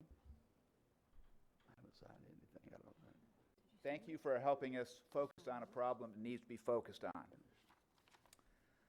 So this council created the Beachside Redevelopment Committee to work on fixing problems on our beach side from Ormond Beach to Daytona Beach shores. And with me today from that committee are Daytona Beach Mayor Derek Henry, Mr. Frank Molnar. Mr. Molnar is with Aerial Applications, a company that provides cutting-edge drone technology. Also, Mr. Paul Zimmerman planned to be here with us today. He's the president of Sons of the Beach, but he's got the flu, and he decided not to come and infect all of us, and I was appreciative of that.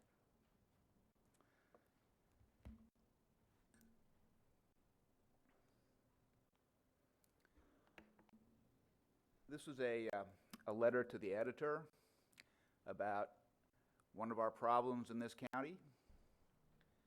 And I think I might have come up with a solution to help with this problem. I'll talk about that in a second. So I spoke to the Beachside Redevelopment Committee back in September. And my topic then was homestead fraud. But it got me thinking about what I could do to help with the blight problem.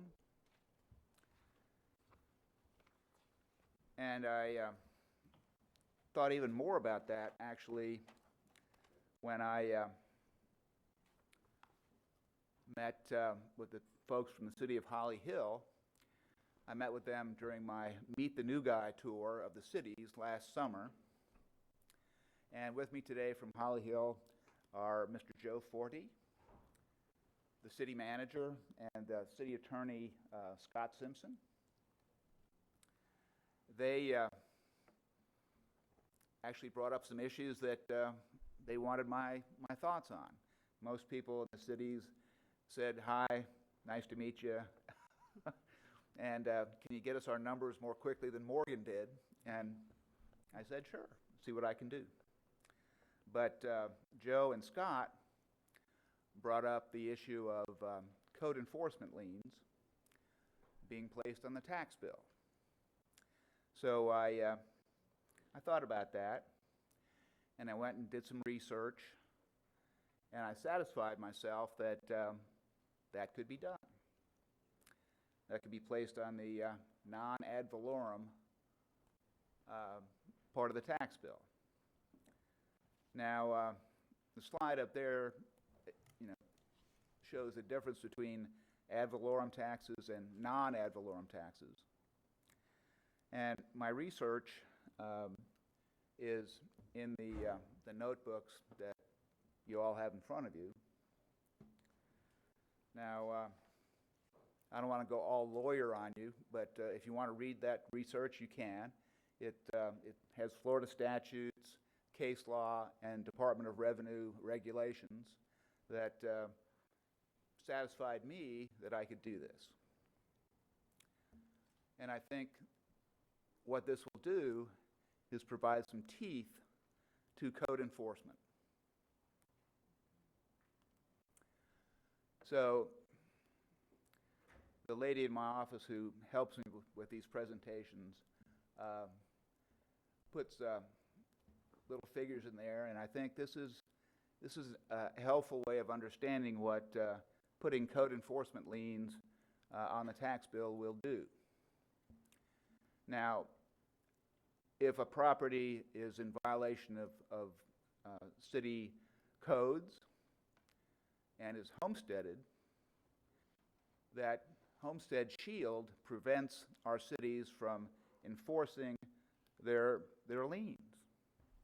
So putting the code enforcement lien on the tax bill elevates the priority of that lien up to where other county taxes are and first mortgages. So what does that mean? Well, that means that these code enforcement liens will be paid as part of the county tax bill. And you can't just pay a portion of your tax bill. You've got to pay the whole thing.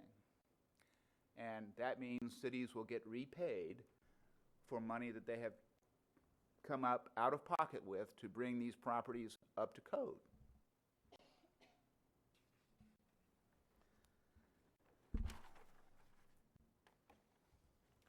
Now, what is not going on the tax bill are these fines, such as these $250 a day or $500 a day fines that code enforcement boards say that people will be forced to pay if they don't come into compliance. Well, I'm not putting those on the tax bill. What I am putting on the tax bill is the money that cities have actually come up with to bring properties into compliance, and so far have not been repaid. So who are the targets of this? Well, the targets are absentee landlords and those property owners that don't care enough to keep their property not just looking nice, but in compliance with the city codes, and have been thumbing their noses at the cities and the county because they know there's nothing can be done. Those are the targets. Who are not the targets? Well, the elderly and the low-income folks that do their best to be good citizens and provide a nice house for themselves and for the rest of their neighborhoods. Those are not the targets. So, what are the safeguards? Well, right now I'm thinking that we have to have a threshold amount of the code enforcement lien below which will not be placed on the tax bill. But if you're above that, it will be. And if you're one of these target property owners, and I'm thinking right now it's going to be somewhere between $1,500 and $2,500 in code enforcement violation assessments. So what I intend to do is meet with all the city representatives and come up with a hopefully a uniform plan of how they present their liens to me to be placed on the tax bill. And I want to get the beachside back to where it should be, a glittering jewel, not a tarnished jewel. So that's the plan, and if you have any questions, I'll be glad to answer. Just a couple real quick, Larry. For example, if you had to go in and make repairs for public health or safety in closing a pool area that's exposed, or clearing up a swimming pool that is filthy, breeding all kind of things, those are two items that could be put on for reimbursing the city for funds that they had expended. Is that correct? That's correct. Okay. Now, if the fine for that amount is in addition to that, would the fine itself be put on there? Fines will not be put on there. It's only the cost. Out-of-pocket money that cities have provided to bring properties up to code. I didn't know whether the initial fine itself could be, or I know the $1,000 a day penalty probably could not be. It will not be, all right? But out-of-pocket costs fronted by cities and the county, that's going on the tax bill. It's reimbursement. Reimbursement for money expended. Exactly. And it also sends a message to these property owners that if you ignore the city and they have to come in and do what you should do, you're going to have to pay for that in the form of your tax bill. Okay. Bill, Ms. Weaver. Yeah. I just want to thank you, Larry, for looking and thinking outside of the box. You know, we all come in and we all want to make a difference. I think your plan on this will make a difference, and especially, this is my district, you know, District 2, the beach side, and I keep hearing from the people, yes, we need ISB changed and all that, but the code enforcement problem is the main problem. They just want that dealt with. And I think you gave a really good opportunity to start pegging away at that. I just appreciate so much that you came in here and immediately addressed that and stepped outside the box. I'm all for it. Good job. Well, Good job. Thank you. We all want the same thing. We want a better county. We want our beach side to be what it should be. So I'm going to do what I can to help. Thank you. Ms. Post. Mr. Burley, I also wanted to thank you, and I know I've had many discussions with the city manager of Holly Hill on a number of issues, this being one of them, and this is also a great representation of how not just the council, but other county entities are working with the cities to actually get things accomplished and to work on our communities together. So I thank you for all of your research and for moving forward on this. Mr. Deneen. Only one comment. I won't add to what the council did. This is a wonderful idea. I just want to thank Larry for, thank you, Mr. Butler, for coming down here and announcing it first to the council, which is your authority, but asking for their input and announcing here, I think that was very nice of you. Thank you. Ms. Denise? Thank you, but this is not just for the beach side, right? This is countywide. Countywide. Countywide, so I don't want anybody to think that this is going to be to a specific area. This is great. This is really, really good, Larry, but it's countywide. It's much appreciated. Another tool in the tool belt. Another tool in the toolbox. Without excuse. Thank you. Mr. Barker, so that we clarify, because based on her comment, I think it is countywide. Bartlett. Sorry about that, Larry. Mr. Bartlett.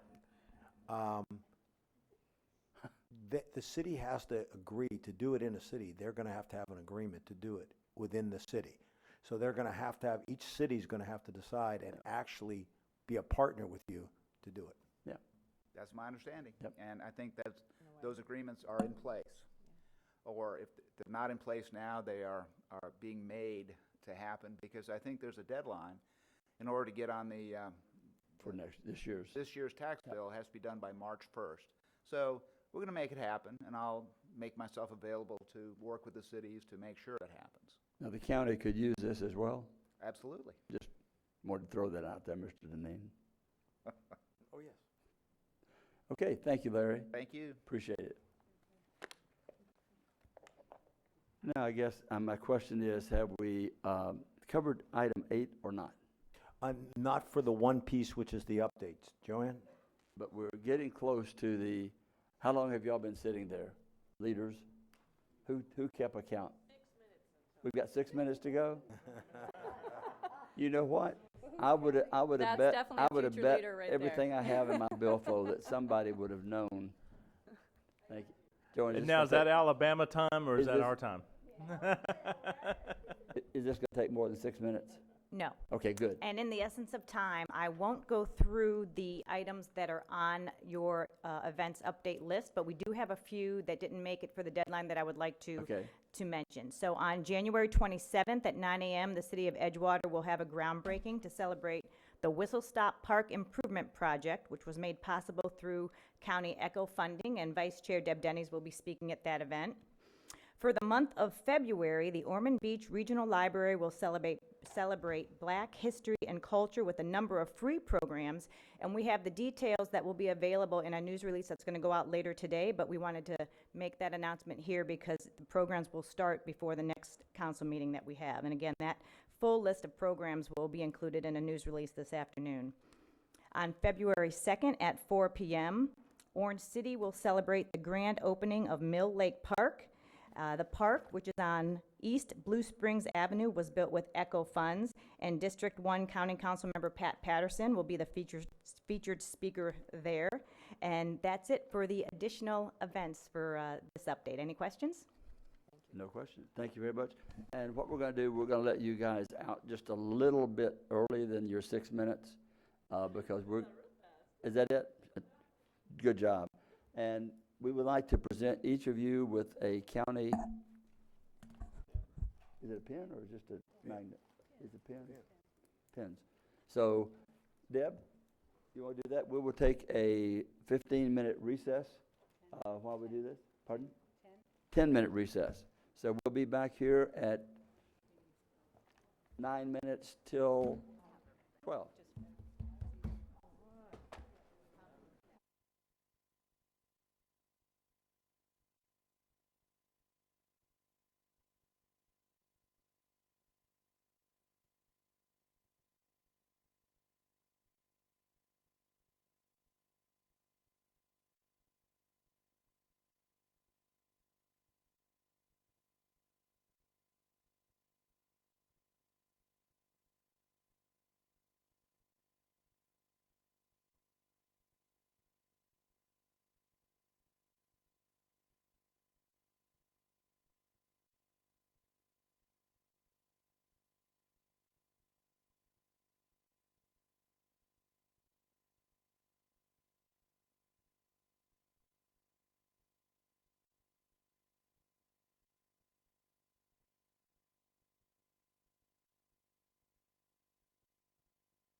10 minutes. We will reconvene from our recess in 1 minute.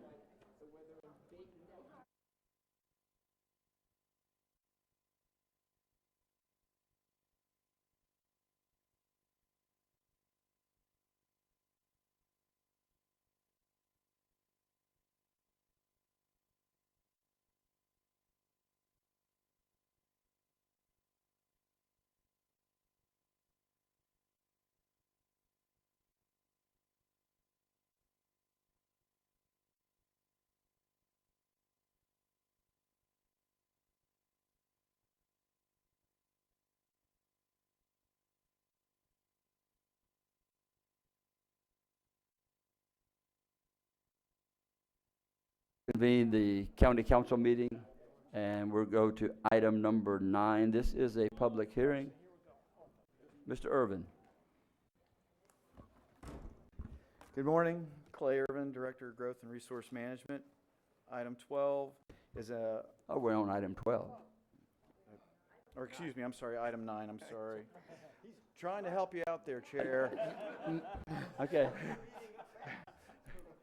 See, he had his training at a place where we did have meetings that moved in an orderly fashion, faster. Okay. Item 9, thank you very much. This is amending the Code of Ordinances pertaining to Airport Protection Overlay Zone. This is the second reading. Y'all reviewed this previously. There were no comments or questions at the time of the County Council meeting. It also went through the PLDRC with a recommendation of approval. If there's any questions, I'll be glad to answer them. I have no one wishing to speak from the public. We'll close the public hearing portion of the meeting and council. Need a motion and a second? I move on item 9, approval. I'll second. Motion made and seconded. Any objection to the motion? Hearing no objection, the motion carries unanimously. We will go to item number 10. Thank you Trying to very get much. to 12. This is Clay Irvin, Director of Growth and Resource Management. Before you is the second reading of an amendment to our zoning code, specifically to the AP zoning classification to increase the building air coverage from 35% to 55%. This was, as I said, the second reading of this ordinance. It was presented to you previously. There were no comments at that time. Also, the PLDRC, when it reviewed it, made a unanimous recommendation for approval. This has been vetted through your airport and economic development staff who agree with the change. If there's any questions for me, I'll be glad to answer them. As I said, this was a public hearing. There's no one from the public wishing to speak, so we'll close the public hearing portion. Is there a motion?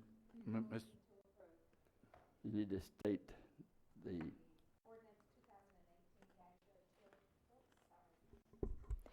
Ordinance 2018-02, amending Code of Ordinances, Section 72-241 to revise the maximum lot coverage standard in the airport property AP zoning classification. Is there a second? Second. Second, Patterson. Any objection to the motion? Hearing none, the motion carries unanimous. We'll move to item number 11, Mr. Irvin. Thank you very much. Clay Irvin, Director of Growth and Resource Management.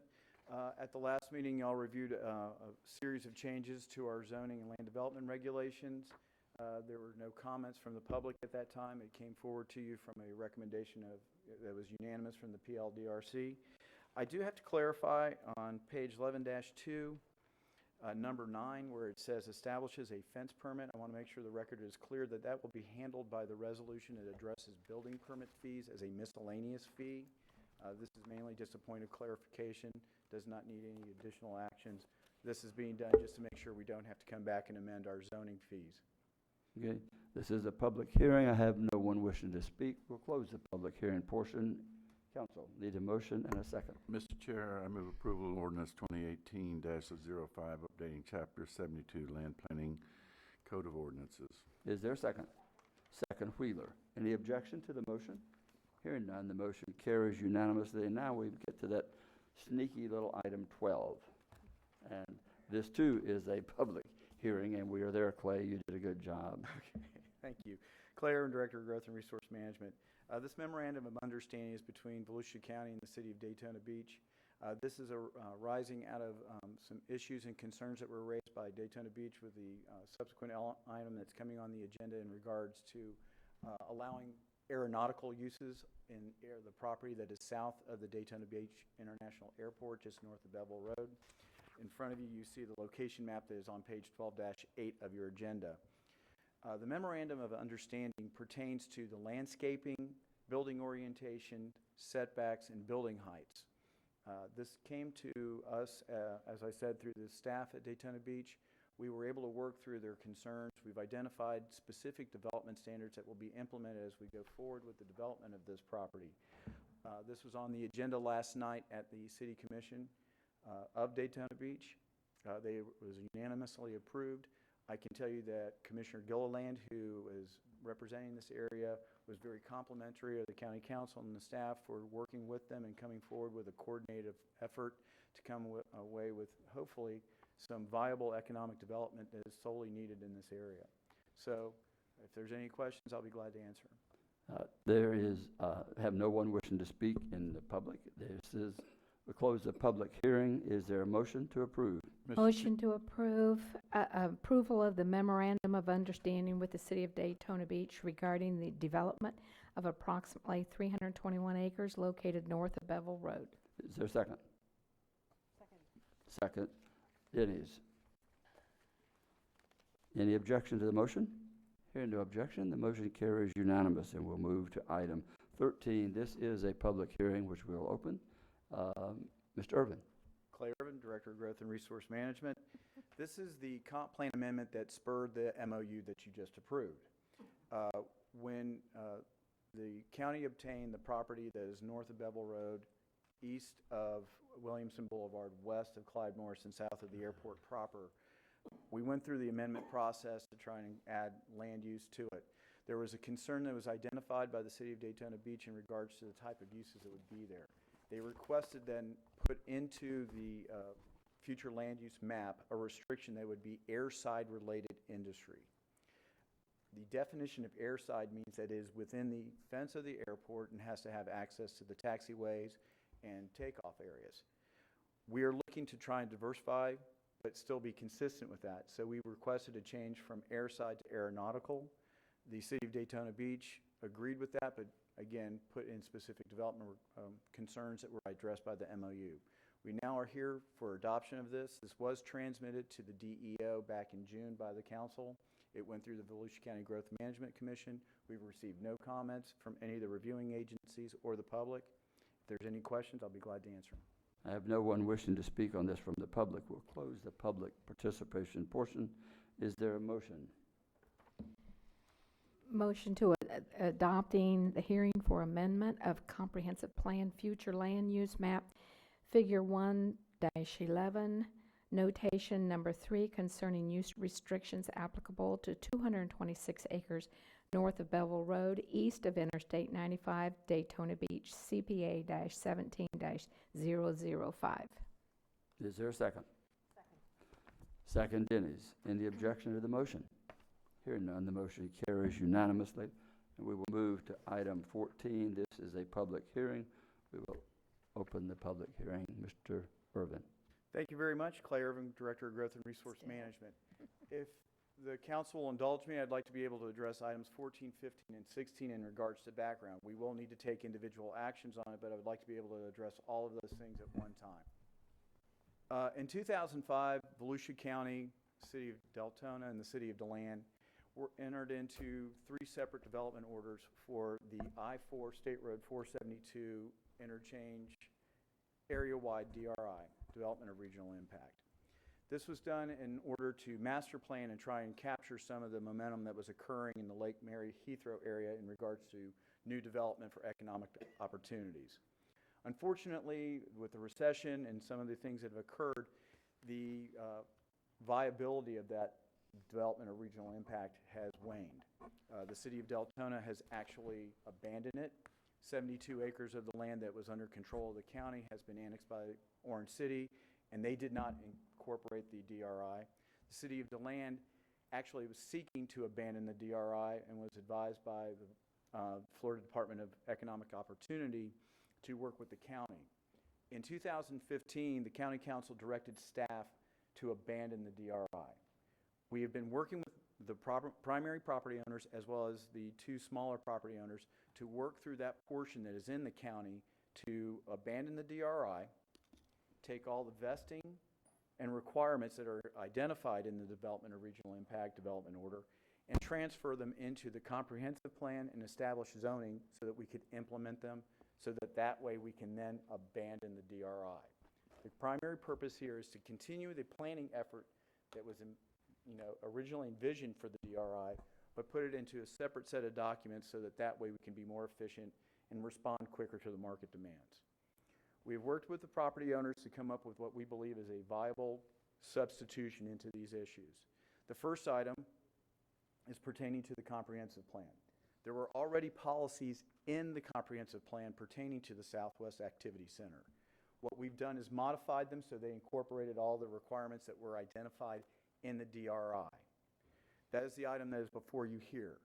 If the council recommends approval, it will be transmitted to the Florida Department of Economic Opportunity as well as Volusia County Growth Management Commission for their review.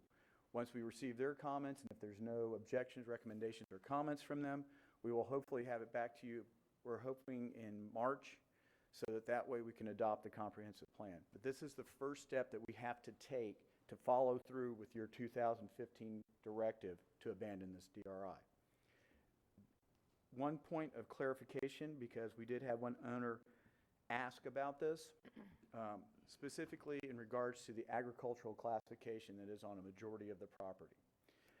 The agricultural classification and use will be allowed to continue as an interim use until we either receive a site plan or subdivision request for development on that property. And this is consistent with policy SW 1.1.6 on page 14-11 of your agenda packet. So in other words, they will still be able to have the agricultural use, the agricultural classification for tax purposes, but when they initiate development, that's when it will cease. If there's any questions for me, I'll be glad to answer it. I know one of the property owners are here, and so. Yes, I do have Alex Ford. You want to speak to this?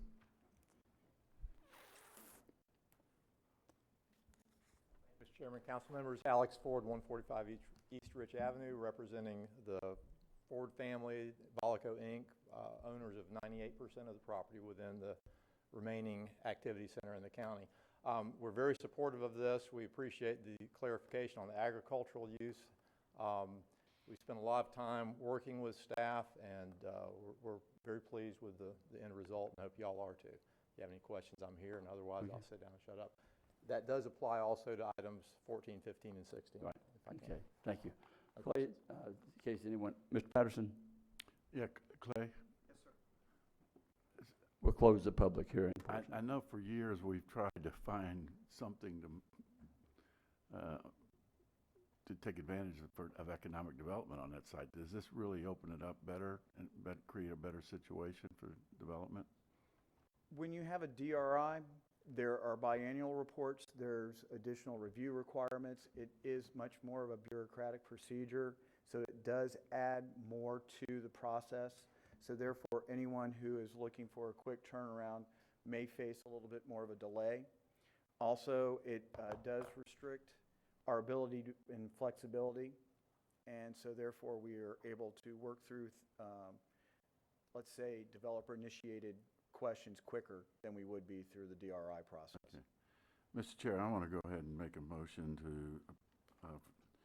for transmittal hearing for an administrative large-scale comprehensive plan amendment to the Southwest Activity Center local plan, text and map case CPA-18-001. Move approval. Second. Second, Lowry. Any discussion further? Any objection to the motion?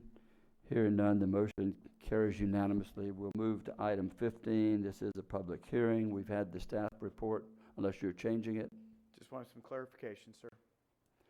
Clay Irvin, Director of Growth and Resource Management. Once you create a comprehensive plan district on your future land use map, you have to have a zoning to implement it. That's what we're doing here, is we're creating 2 zoning categories. This is not going to rezone the subject property. We will have to go through separate hearings, but we wanted to make sure that the new zoning classifications were created and then we would be able to apply them to the subject properties. I have no one wishing to speak on this. Mr. Ford commented that he supported this in his previous comment. I'll close the public hearing.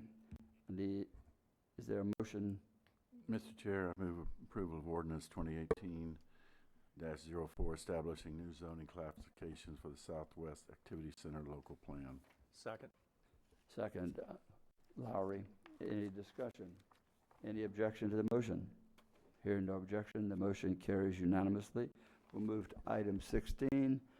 This is a public hearing, and actually, it doesn't say this one's a public hearing, so it's not.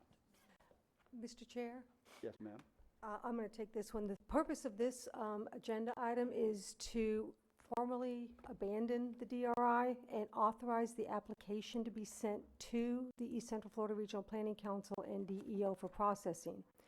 The key to this agenda item is you are announcing that the abandonment hearing will be heard on March 20th.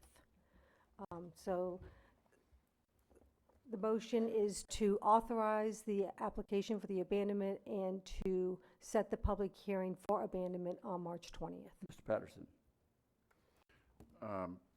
Mr. Chair, I move approval for the abandonment of Interstate 4, State Road 472 Activity Center area-wide development of regional impact, the Southwest Activity Center, and set up a public hearing on March 21st, 2018. 20th. Is there a second? March 20th. All right, March 20th, excuse me. Second, Denny's. Any discussion or questions? Any objection to the motion? Hearing none, the motion passes unanimously without objection. We'll move to item 17. And this would be, Clay, you're back? I don't know. Good afternoon, or yes, it is afternoon. Good afternoon, Clay Irvin, Director of Growth and Resource Management. We did receive a request to process a fee waiver for a particular project. We've received correspondence from their attorney requesting a continuance and discussing it with the attorneys. He has since said he will withdraw his request at this time, and he's going to try to work this issue out with staff. So item 17 has been withdrawn at the request of the applicant, so there's no action necessary, I'm guessing, since it's done. We will now move to item 18, appointments to the Volunteer Firefighter Retirement Advisory Board. One vacancy is remaining. Anyone can make a motion, I'm guessing. I move that we approve Mary Yoakum. Mary Yoakum, is there any other nomination? And I guess then we can say, anyone object to Mary Yoakum? If not, Mary Yoakum is appointed to serve in that capacity. Item 19, appointment from District 4 for the Code Enforcement Board. Do you have anyone, Ms. Post? I make a motion that we appoint Gerard Smith, the realtor, to the appointment of the Code Enforcement Board. And Gerard Smith has been appointed. Any objection to the appointment? Hearing the motion of appointment of Gerard F. Smith is confirmed. While we are talking about appointments, I passed out to each of you the county council committee assignments, and the only thing that is going to change, each of you will be on the same committees. Ms. Denny's, because of her work in the election and selection as chair, co-chair, vice chair of several others, has asked, and I have accepted, I will serve on the East Central Florida Regional Planning Council and give you relief on that one. So that appointment is made. I don't think we have to vote on this, we just have to make it a public record. Is that correct? Appointed. That's done. It's done. We now move to the second public participation portion. I have no one wishing to speak, so public participation is closed. We will go to items not on the agenda. Mr. Deneen. Thank you, Mr. Chair. I believe I only have one, and that is, I want to bring to everyone's attention that I offered Mr. John Booker a position as operations manager with us, and he accepted. He's sitting in the back. John, want to come up and say hi? You all know him. I don't think they need much of an introduction. John's going to be first, he's going to have a number of responsibilities. One of them, he's going to be the lead point person on all our lobbying efforts. So I asked him to talk to you about lobbying, to go around and talk to you individually about your perspective on lobbying and the firms that we now use. Because I have at least one contract that has to come up by the next meeting. If we're going to continue that, that's the one with Jamie Pericola up in D.C. Also, John's going to also be point on a lot of grants. We do focus grants within some of the departments that make sense, like in water and sewer and all that, but we do need someone that knows what we're doing in all areas. And I hear a lot of talk about how all these grants are all available and all this money's available. I'm sure John can go get it if it's all available. But he is going to coordinate that, and there's a number of other activities he's going to help me and Donna and George and the rest of the staff with. John, you want to say a few things? John Booker, 123 West Indiana Avenue.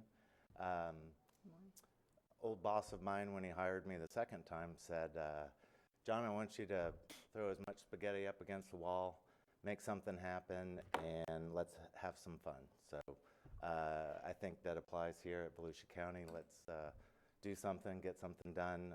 We'll throw some spaghetti up against the wall, and all of it's not going to stick, but we'll give it a try and have some fun trying to do it. Let's just add some tomato sauce to it. Maybe it'll stick better. Well, he was Italian, or is Italian. I know how Mr. Deneen is about the sauce and on the child's portions especially. That's right. I do think that I think John's experience and his maturity is going to be really good for us. It is becoming complex with all this lobbying. There isn't much money. There isn't a lot of opportunities, a lot of cases. We do have to make sure that's taken care of. But there are a lot of other issues that I think that with his maturity and experience, he'll really help us on. I think it's a good marriage between both of us.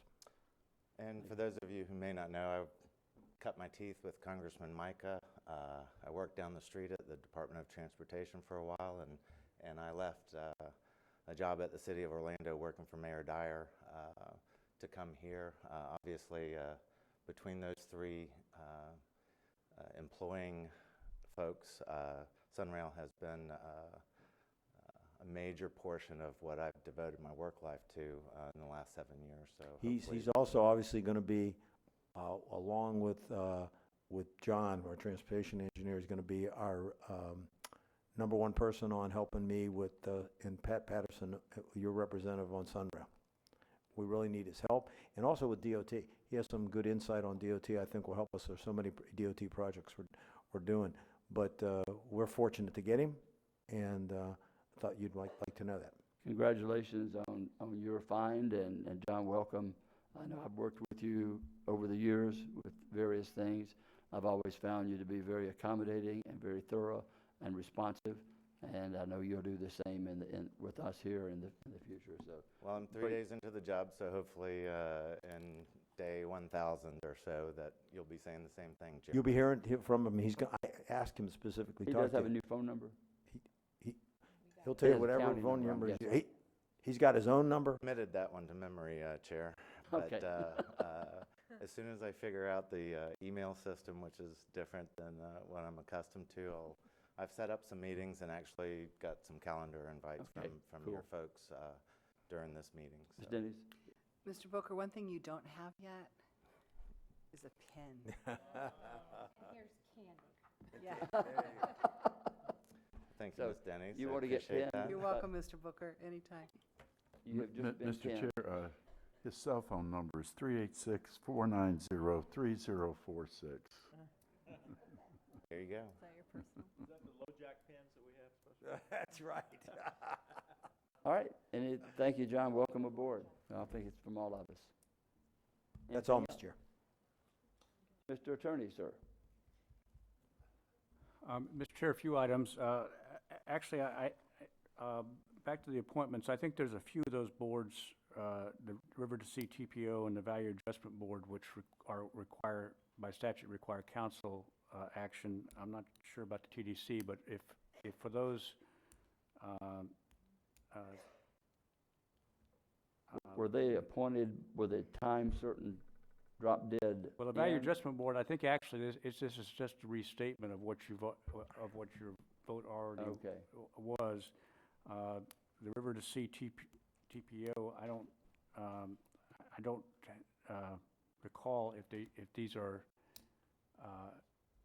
as a restatement. Maybe it'd be best if I bring back to you the following meeting, which require formal council action. I know, for example, for Ms. Post on the, that's the Human One we Services just- Advisory Board, that's one that you just made a few yes. weeks ago.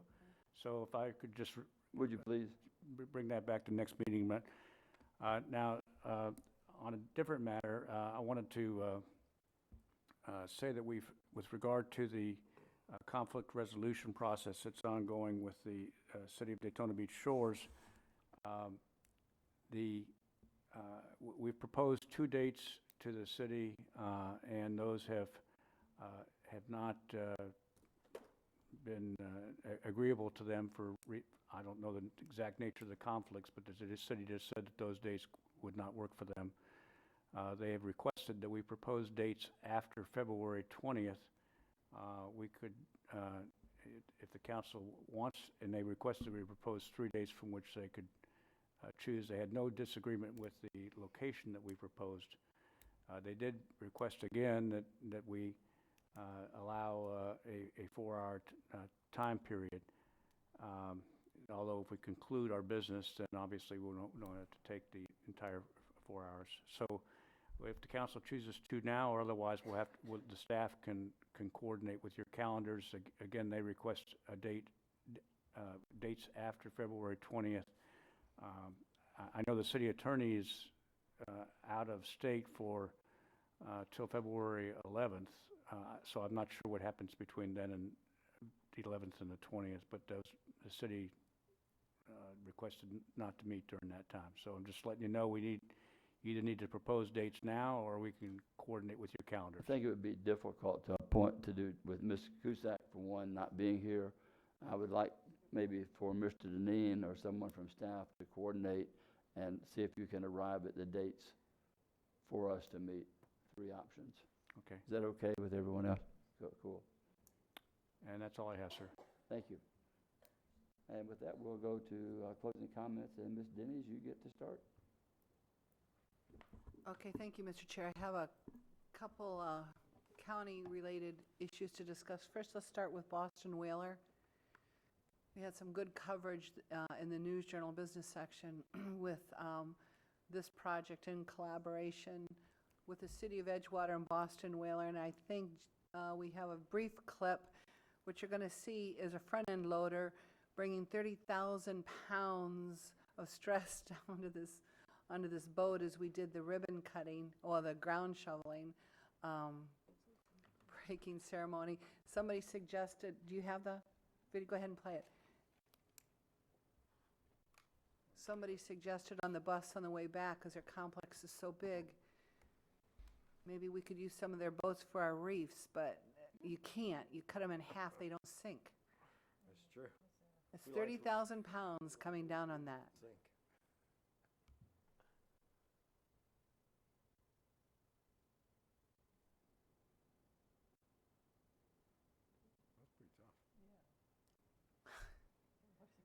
Politicians shoveling dirt, it's what we do.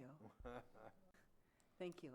It was a great event, Council. It's been it's interesting when they last year we celebrated 60,000 square foot expansion over at Boston Whaler, and I think at that time and before they were projecting 30 boats a month. They're up to 300. It's just a fantastic, amazing collaboration, communication project within the county and the city, and is pro-business policy. This is a template for what we do very well, proof of that. Okay, next thing, Council, I'd like to request that you agree to allow me to attend. I just got a note last night. Space Florida is having their day in Tallahassee, February 14th. and that's where our aerospace industries and representatives convene once a year, private companies, local, state, federal agencies, and academic institutions. And I would like to attend that, and I know at least one city economic development director that would like to go, but can only get in some of those venues with an elected official. So I hope to take some other economic development people from the city that choose to go with me with my pass. So if you would agree to, it would probably be 2 nights, probably go up that day and then come back the next. I think it's great to be represented there, and with your work that you've done with the aerospace, it'd be perfect. Thank you. Next one is is in reference to our item 17 that was just pulled on the conservation subdivision.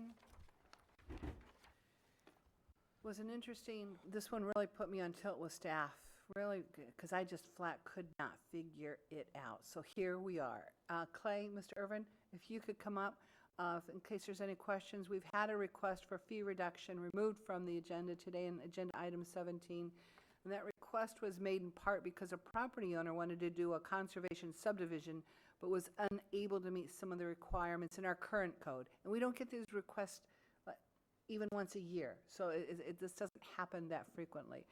The purpose of our conservation subdivisions is to encourage large landowners to conserve the majority of the land rather than cut it up into 10 and 20 acre ranchettes. Because of a couple of requirements in our code, the property owner had to process his application as a PUD and pay a fee when all he wanted to do was develop a conservation subdivision, which is what we encourage.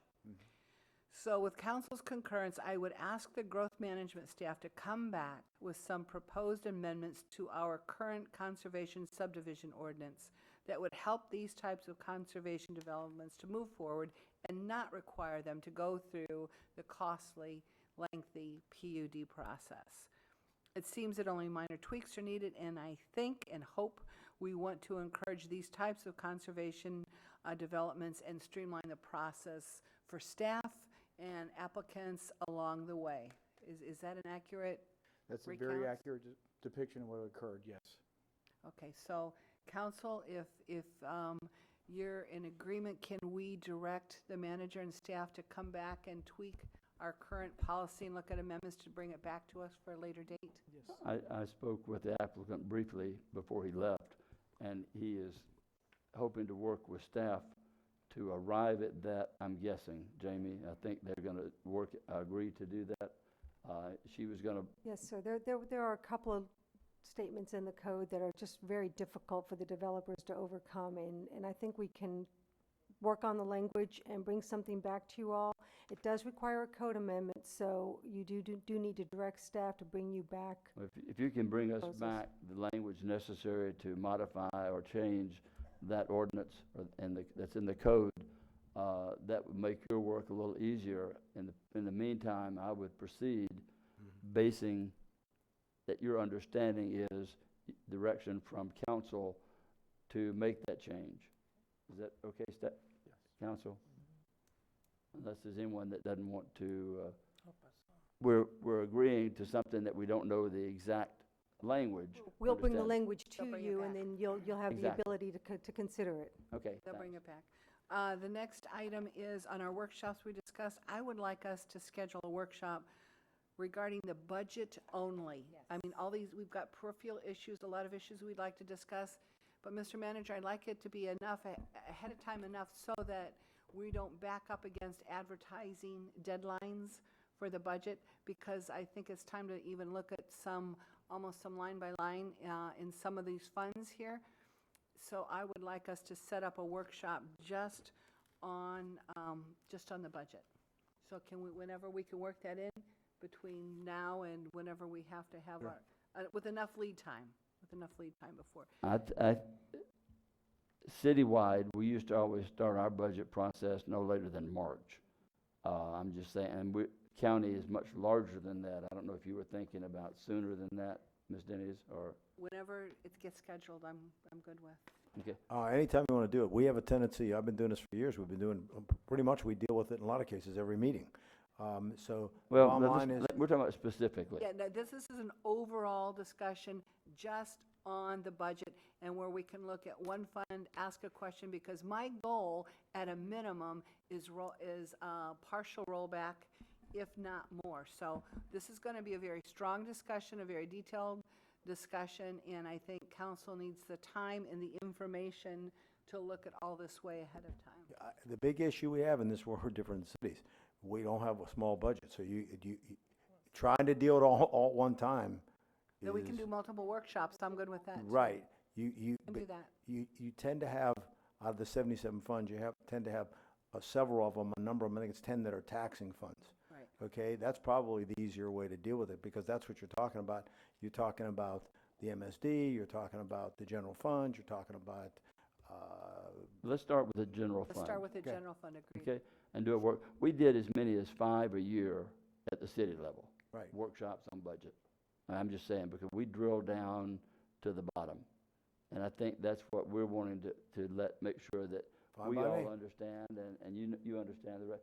Let's set one as soon as possible for the general fund, which That's is, fine. that's a good one. That shouldn't be that difficult. Well, I mean, Heather's learned, and we all have dealt with budgets before. It's not rocket science. I think I got it. No, Yeah, it's we'll- not definitely, that complicated to look at. I'm not So- saying it's complicated. No, okay. I mean, you break them into pieces like that, here's the bottom line. Bottom line is, we take your direction on what rate you want to put out, how you want to spend the money. We'll show you what we have, we'll show you how it's funded. Right. Well, Okay. the general fund will be about 30% of the overall budget, so let's start with that bite. Okay. Okay. Okay, and I just have one more, my last. I'm not Oh, no, that's okay. One last item, because, and this is kind of a bigger one. In our discussion on the proposed half-cent sales tax, I've had some communication with some citizens and others, leaders, asking why we don't consider also increasing our impact fees. And the first time I heard it, I said, well, that's interesting. I kept hearing it, and I did a little bit of research. So here's what I would like us to consider. An impact fee is imposed one time on all new residential and commercial construction by local governments to defray the cost of growth, the real impact, on vital services such as schools, parks, roads, ambulance, fire service, and other infrastructure needs. And Volusia County specifically states development activity within Volusia County, new development activity. So our current impact fee is about $3,000 per residence.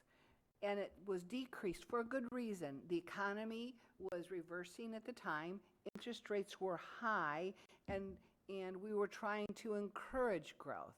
Well, now, here we are, we're growing, interest rates are lower than they've ever been, and I think it's time that we revisit impact fees, because the impact fees, we know that our MSD account is weak, very weak, to the point of almost hemorrhaging and looking at a tax increase if we don't do something to shore that up.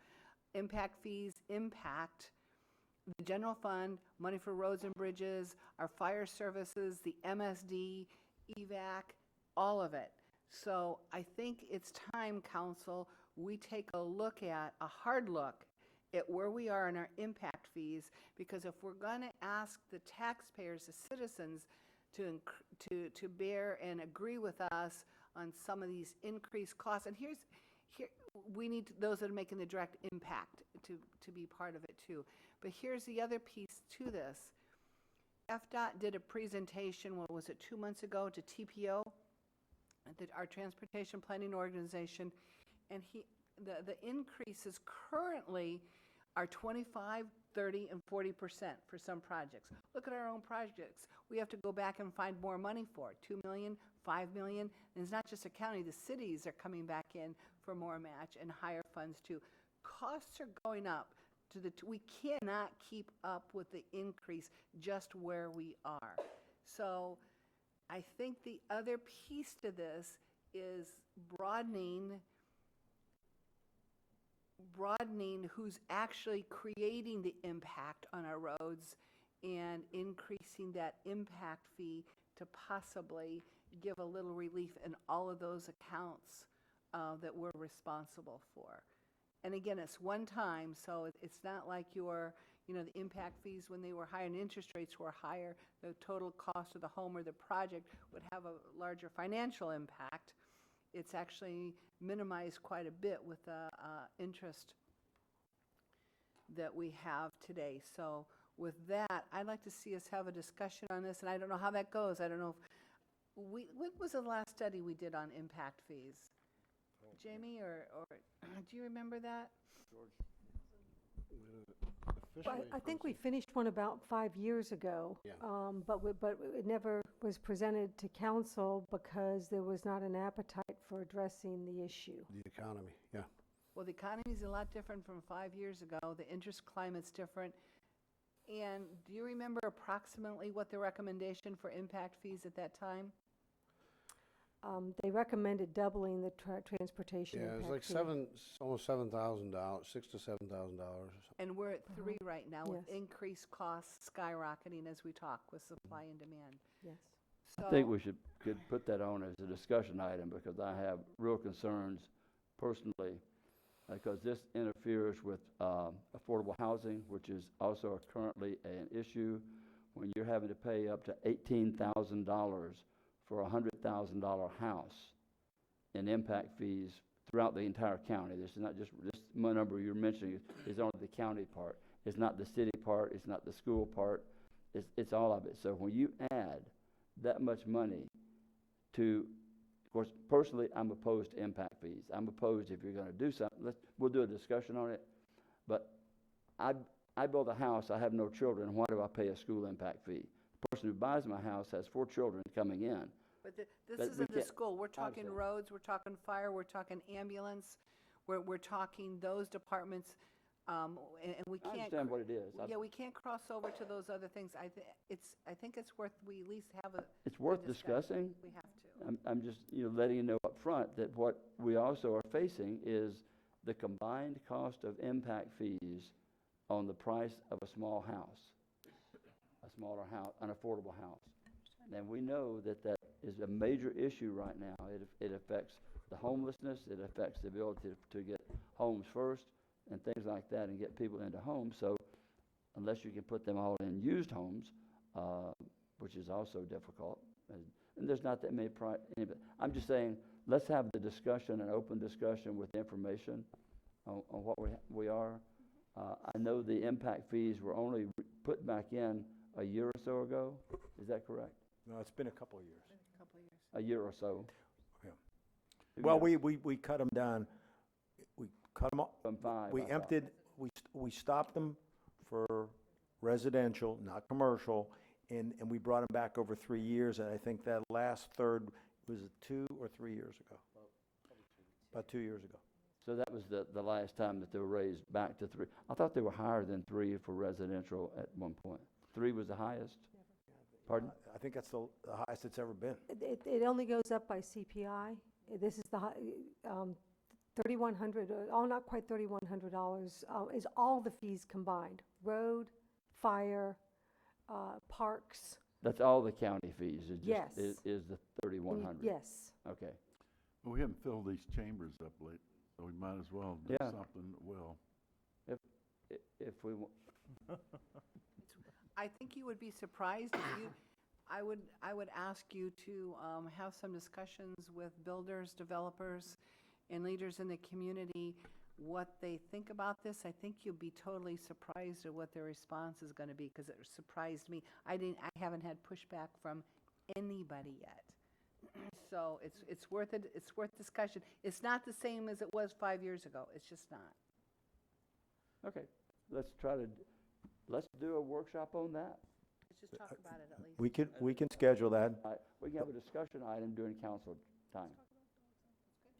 No, wait a minute. We'll put that on the. Do you want to do it as a workshop? Let's do it as an agenda item for discussion.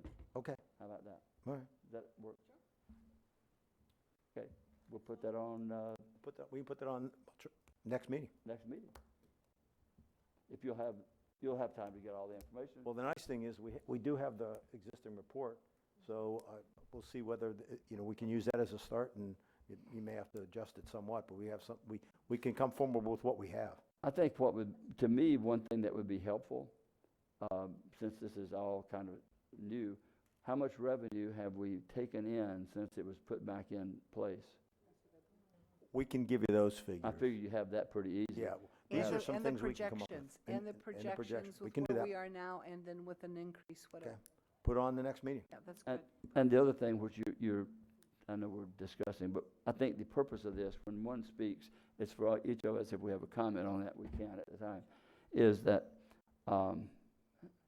it floated right on out. Anyway. Mr. Chair, the one thing we are watching from over here, okay, is to see that we have at least 4 people that want to do this, because that's kind of the rule on whether we put it on. So I'm getting the impression, it looks like we got at least 4 people, so we'll put it on next meeting. There's no harm in Well, discussion. And the issue that I want to bring up is that it is the current situation we're dealing with transportation issues that was not caused by the future expansion of growth and projections of 10,000 homes in the next 15 years. But it will be. It's going to impact it, and if we don't address what we currently have, then it really will be. So that's, just wanted to say, and I think you said the same thing. We are in a situation not because of future growth, we're in a situation because of past growth, past experiences. People want to come to Florida and live.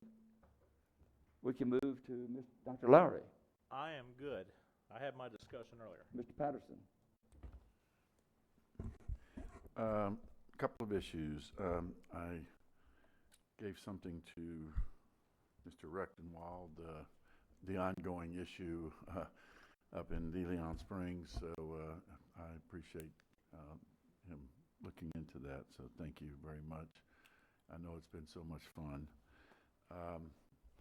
The other, Sunrail. I'm going to be having a meeting with Secretary of Transportation, Mr. Dew, on January 30th at 1:30. So I think, Jim, you were talking about maybe John Booker going up there, being up there at the same time. Yeah, he'll be able to help you on that. Okay. Yeah, I'll actually be up there from the 25th through the 31st. Part of the time will be for the annual, not the annual, the biannual reunion of former worn-out legislators who go up there every 2 years. So I'll be up there for that. But anything else that y'all need me to do, I know 804, Senate Bill 804 has got everybody's attention right now. I haven't heard anything on it lately. Jamie, did Senator Simmons?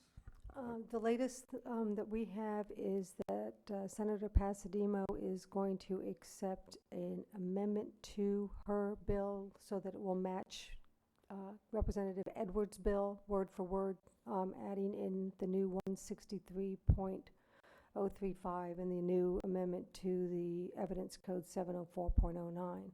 And essentially what it does is it freezes into place St. Johns County and Volusia County's ordinances protecting customary use, but everybody else is on their own.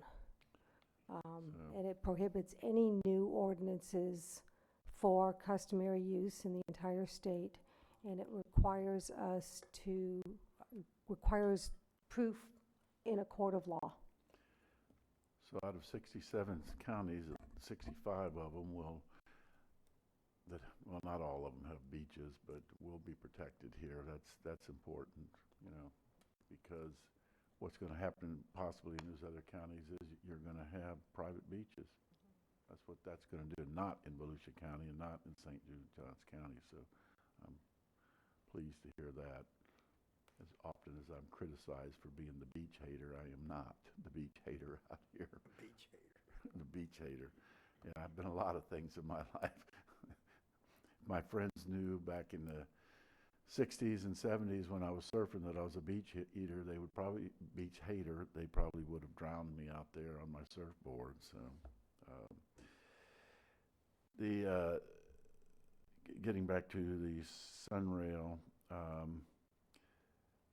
there's a public perception out there that for some reason that we should be suing the Sunrail Commission, and I don't know why they feel like that will just solve our Sunrail problem, and we haven't really talked about that, Mr. Eckert. So, I mean, there's some perception that all we got to do is file a lawsuit and then we're done. We're out of the Sunrail contract. Well, Mr. Patterson,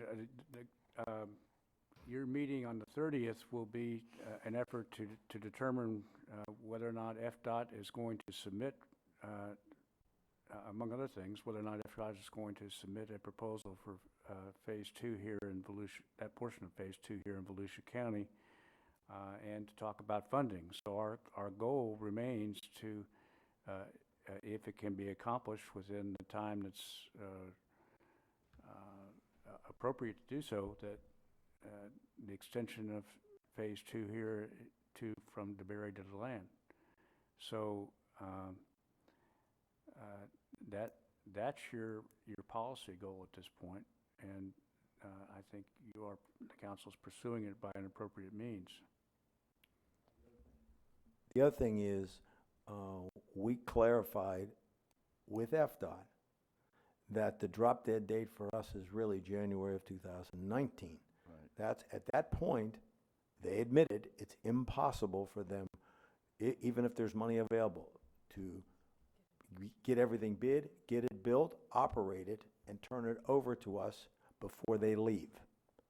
So that really is sort of the bellwether, because at that point forward, it doesn't even matter if you sort of got the money, they could not honor their contract. And so that's really been the date we're working towards, because the argument is, well, what if we get the money? Well, after January of 19, and they agreed with us, I would argue that it's impossible for them to meet their commitment even if they had the money. So they'd have to change their commitment, which interestingly enough is the only date that is not planned on changing. That's when they leave. It's the only constant in the entire agreement. It's a little frustrating when I read that what's happening in Fort Lauderdale with their 3 mile of circular track rail that they're going to put in at a cost of $77 or more million a mile, and we're looking at $77 million for 11 miles. Why we're not running into this, and then you look at the federal level where I think it's about $4 billion a year that they're subsidizing the rail service in New York. $4 billion a year, and but they have it. They're doing some amazing rail things up in that area, and I can see it. In vertical cities, it works real well.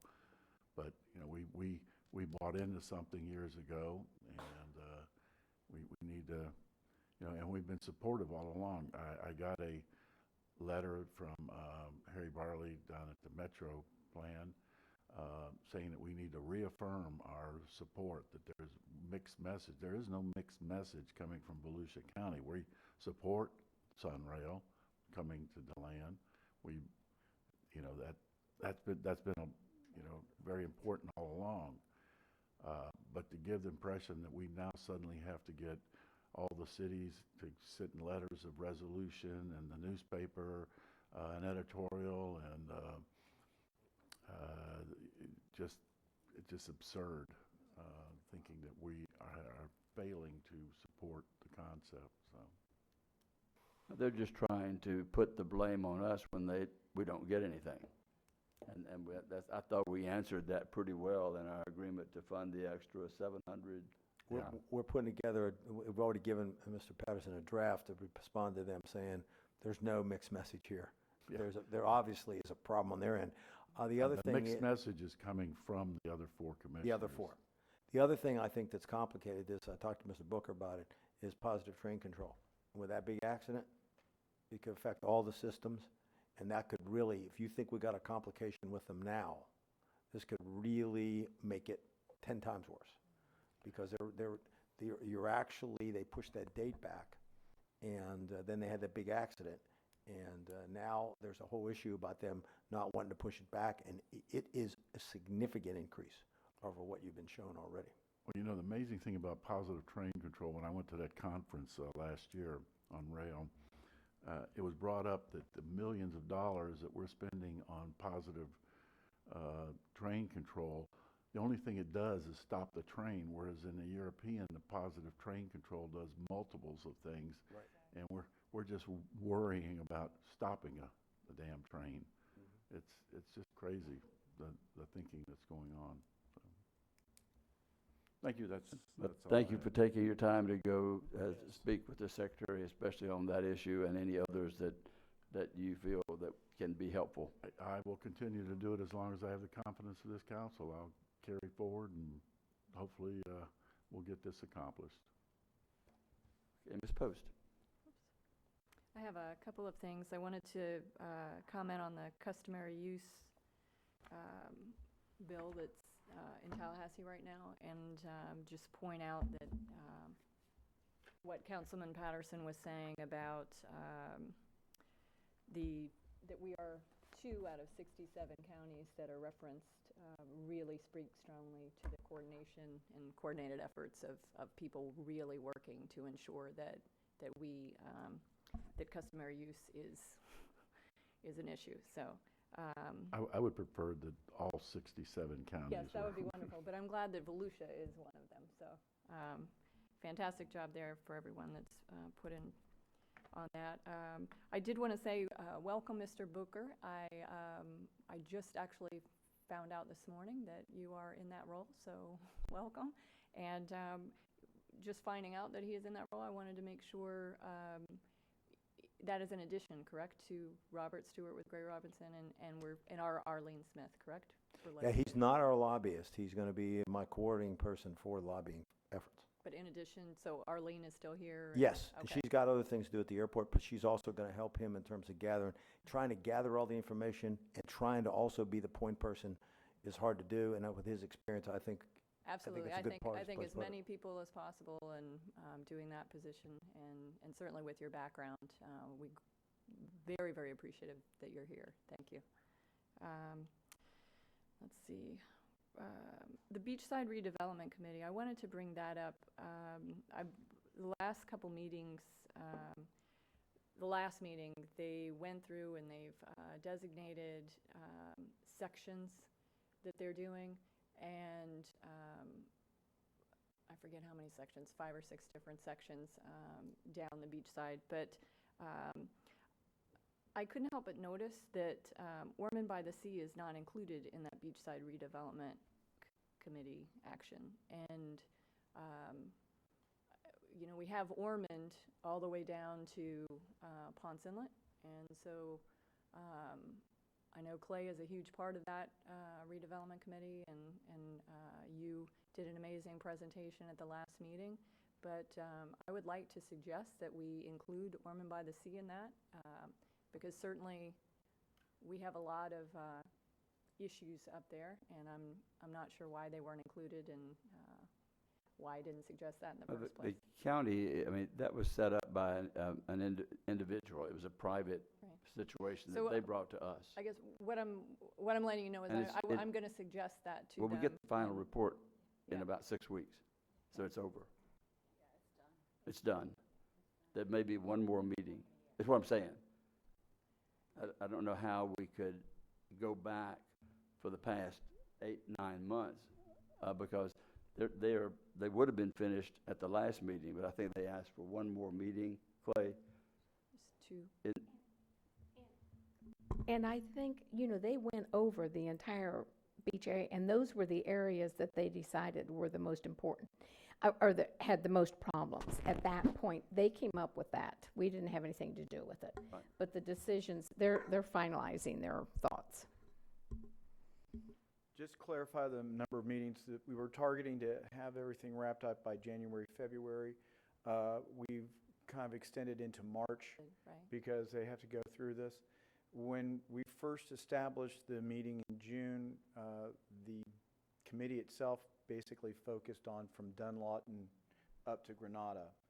Ponce Inlet did not want to participate, so therefore we've basically tied it to the core economic areas of Ormond Beach, Daytona Beach, and Daytona Beach Shores. That's why you see that the limits are there. That's what came out of the committee based on what, first of all, Chair Grippa brought that forward in the discussion to try and focus everybody's attention at that point. Okay, I'll chat personally with them then, but I just wanted to point out that I'm getting a lot of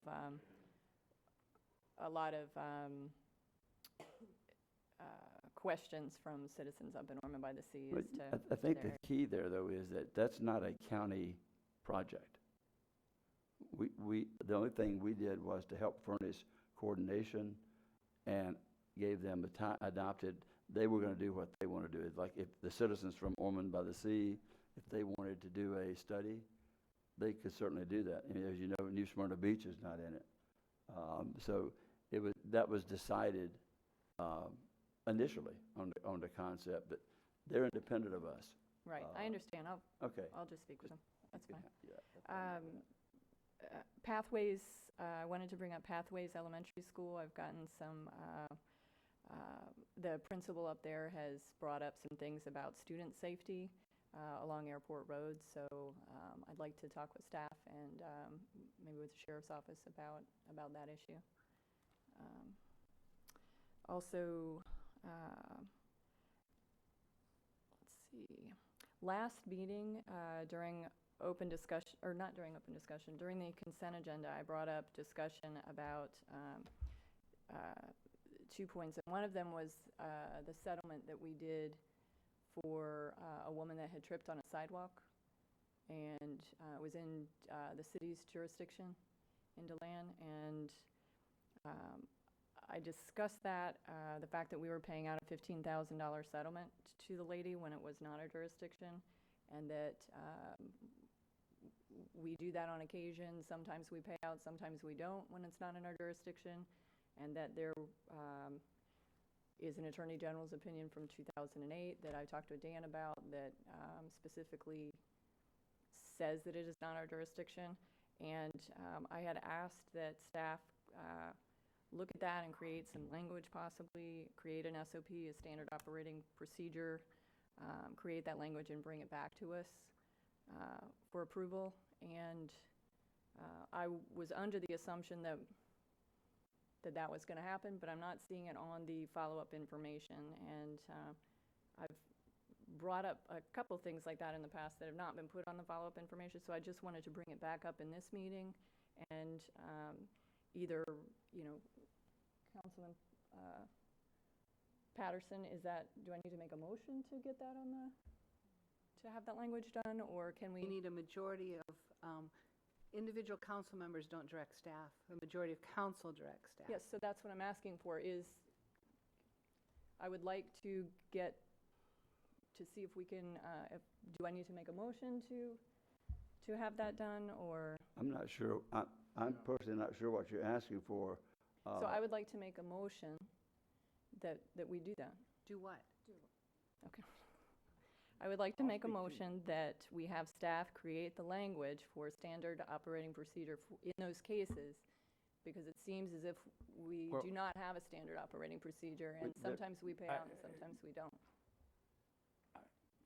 From my perspective, what we probably should bring back, discuss with you for consideration at some point is to advise the cities that while that it is their responsibility to take care of sidewalks and medians within the county rights of way within cities, so that they're aware, and that it's right now cities either are confused or are opposed to that viewpoint. So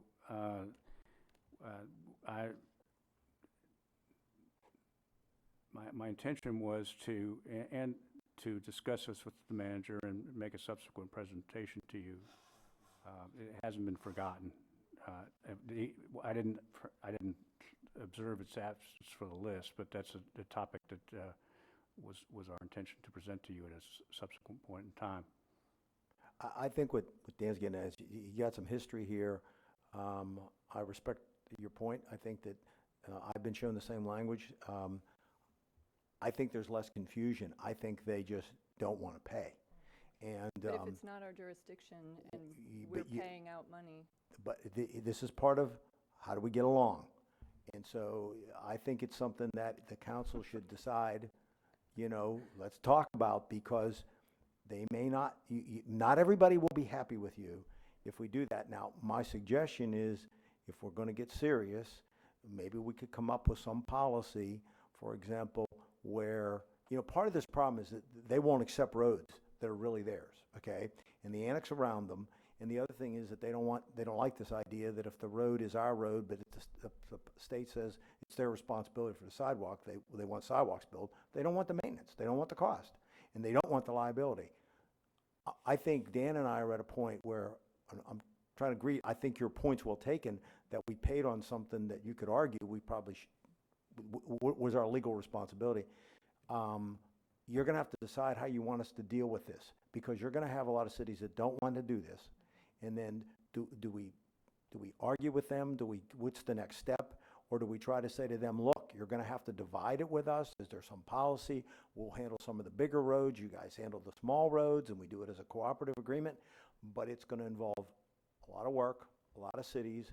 And I will tell you right now, Dan and I've dealt with it. A lot of them just say, well, they don't care what that law says. They don't believe that they should have to pay, and they don't want to pay. And the key part to this is it's not going to stop us from being a party to the suit. We're going to be brought into it no matter what policy we create. If we create and say we're going to have this procedure, it's not going to stop that person from including us in a lawsuit. Correct. It's not going to. It's not going to. Excuse me. It's not going to stop us from spending funds for attorneys to fight that. And the decision that we made on that one was $15,000, and I have argued this for 14 or 15 years, Heather, and I know you're just now seeing it, but it's still, we argue it. I don't think it's right. I was saying let's spend $150,000 to settle a $15,000 claim in legal fees to set a precedent and to show an example. It won't make a bit of difference. We'll spend it every time and still wind up.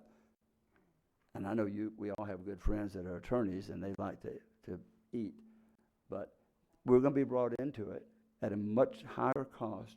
We settled in Ormond Beach for a commissioner who tripped on his own sidewalk over $100,000 because it would cost more to have fought it. And any number of times, people falling on the middle of the road because it was dark and they're walking in the middle of the road. So it's just not new, and I don't know that there's a standard procedure. I think that the next time that we have a situation like that, even, like you said, even getting the cities to admit that the liability of them walking on a county right-of-way or city right-of-way is solely their responsibility will not prevent lawsuits from coming. Well, I agree with that. I'm just not comfortable with the idea of sometimes we pay out and sometimes we don't. And how do we decide that? And then if we have the Attorney General's opinion that specifically states that it is not our jurisdiction, Well, then you still have to defend it. Well, I understand that, but just so I can bring everyone to approximately the same position, for the prior to 1995, the law was clear. Well, first of all, the jurisdiction of roads was transferred by FDOT, according to a classification plan. And the statute was clear that sidewalks within county or state rights of way and the medians were to be maintained by the city. Sidewalks are a local conveyance for essentially a city service. The county and state transportation system is the roads to transport persons from either through the county or through the state. FDOT would reclassify roads, attempting to roughly to maintain the same number of roads throughout the state. 1995 legislature changed the law and said that that henceforth agreements for to maintain the roads there would have to be agreements to maintain the roads, otherwise the maintenance remain the same. The one case that has addressed this subject and the Attorney General's opinion is that it's not the ownership of the right-of-way that determines the liability. It's if in the absence of an agreement, it's the city's responsibility. Now, there can be nuances to that, and one of the nuances is if you in Florida there's what's known as the undertaking doctrine, so that in the case involving Broward County, and I don't remember the city that they were involved with, but if the county goes out because you're responding to citizens and does something on the sidewalk, you have to do it reasonably. So sometimes we get brought where you can say that we get involved because we're trying to do the right thing. We're responding to calls on city streets which are not really ours, to responsibility, but we end up being involved because we have undertaken to do something, and there's a question of fact. Such was the case in the Port Orange case that you had that was before you in probably September or October for settlement.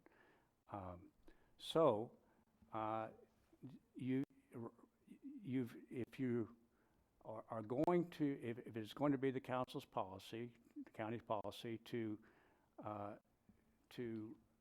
maintain the sidewalks within the cities, you probably need to be making a conscious decision, and you're going to spend more money to make sure that you're doing it reasonably, to have some assessment of the sidewalks and the need for their repair. But those are really the city's sidewalks, and you need to be clear, if that, on the other hand, that if it's a position that they are the city sidewalks, you need to tell the cities that, and they need to be aware, and you need, from that point forward, that you're not going to be undertaking those repairs, that in the case of the sidewalk within the city of DeLand or Port Orange, and I just use those as recent examples, that the city needs to be responding to the call, because the city in this case, both those cities says, well, that's in the county right of way, that's your responsibility. Well, that doesn't happen to be the law. And you've had a city manager before you within the last year say just that to you. So right now we're in a position where we're called upon to provide service. If we do so, it enhances the potential for us to have liability. And so we're would it not lessen liability then to either make the statement, either we are responsible or we're not, and to not consistently go back and forth and say, as well, consistently in as this you case, can maybe, with in the that facts, case, yes, ma'am. maybe, and It would be helpful, money but that's not ours, or that is ours. Yes, ma'am, it would. It'd be helpful if that's going to be our position, that we notify the cities, but that will not be, as the manager indicates, the cities operate from a different framework, and. Okay. Well, I just don't think it's fair that we're sometimes paying out to people and sometimes not paying out to people, and then let me say going this. back and forth, Even and paying a lot of money for things that are not in our jurisdiction. Even if there's not any negligence involved, we're not paying just because. I do want to say this: we don't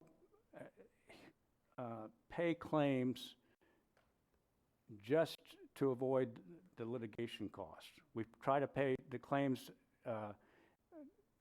because I hope you've seen that there's a recent example that where we think we're in the right, we'll defend that position. And so we're not trying to settle for nuisance value.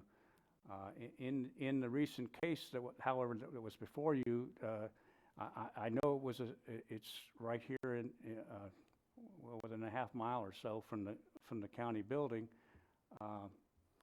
and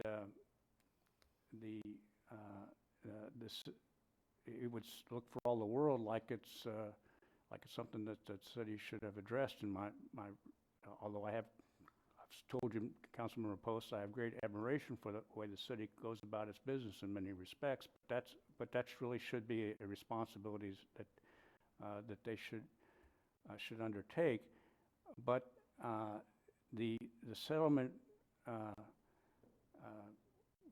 was based in part because that was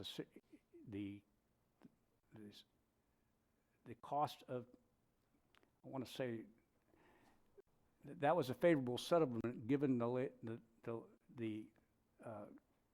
nature of the injuries of the plaintiff. Had either the city or the county defended that, the amount which, if negligence were established, would have been, I think, more than what we ended up paying. Much more. Let's not do anything. I'm of the opinion not do anything until the next one comes up. I mean, there's a disagreement about who's responsible and who's not.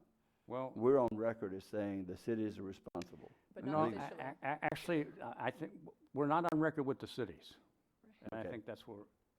Okay. I do think, and it could be over my signature, I think it'd be helpful to say, these are your responsibility.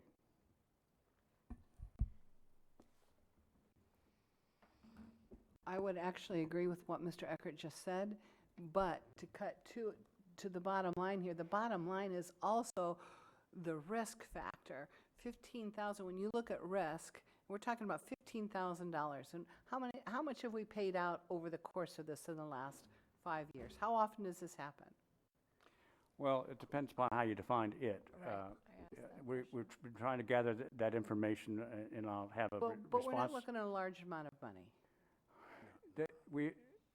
What was the largest amount? No, we're not looking at a large amount.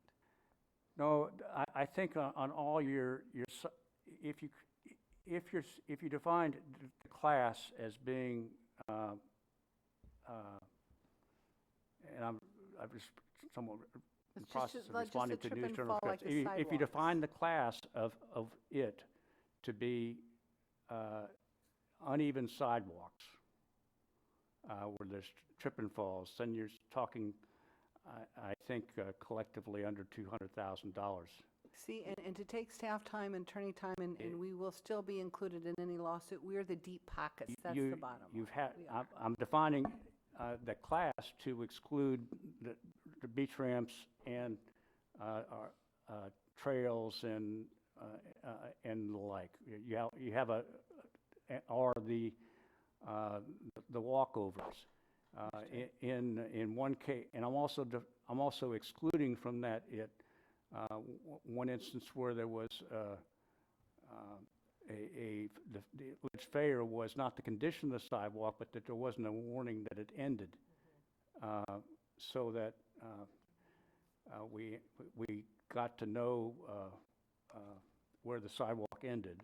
And that's a good, there's the a answer book, to the question there's a of book Shel named after that, Silverstein, where right. the sidewalk ends, Mr. Eckert. Well, we found out where it ends in that case because of the bicyclist went over a bit of a. So am I uneven. correct in assuming that the council is not willing to hear my motion, or what are we doing? I think that my opinion is that we just let it go let's see what happens to the next one. The counties and the cities need to understand who is responsible. If the cities don't accept it, even though we've told them, I don't know that there's anything you can do about it.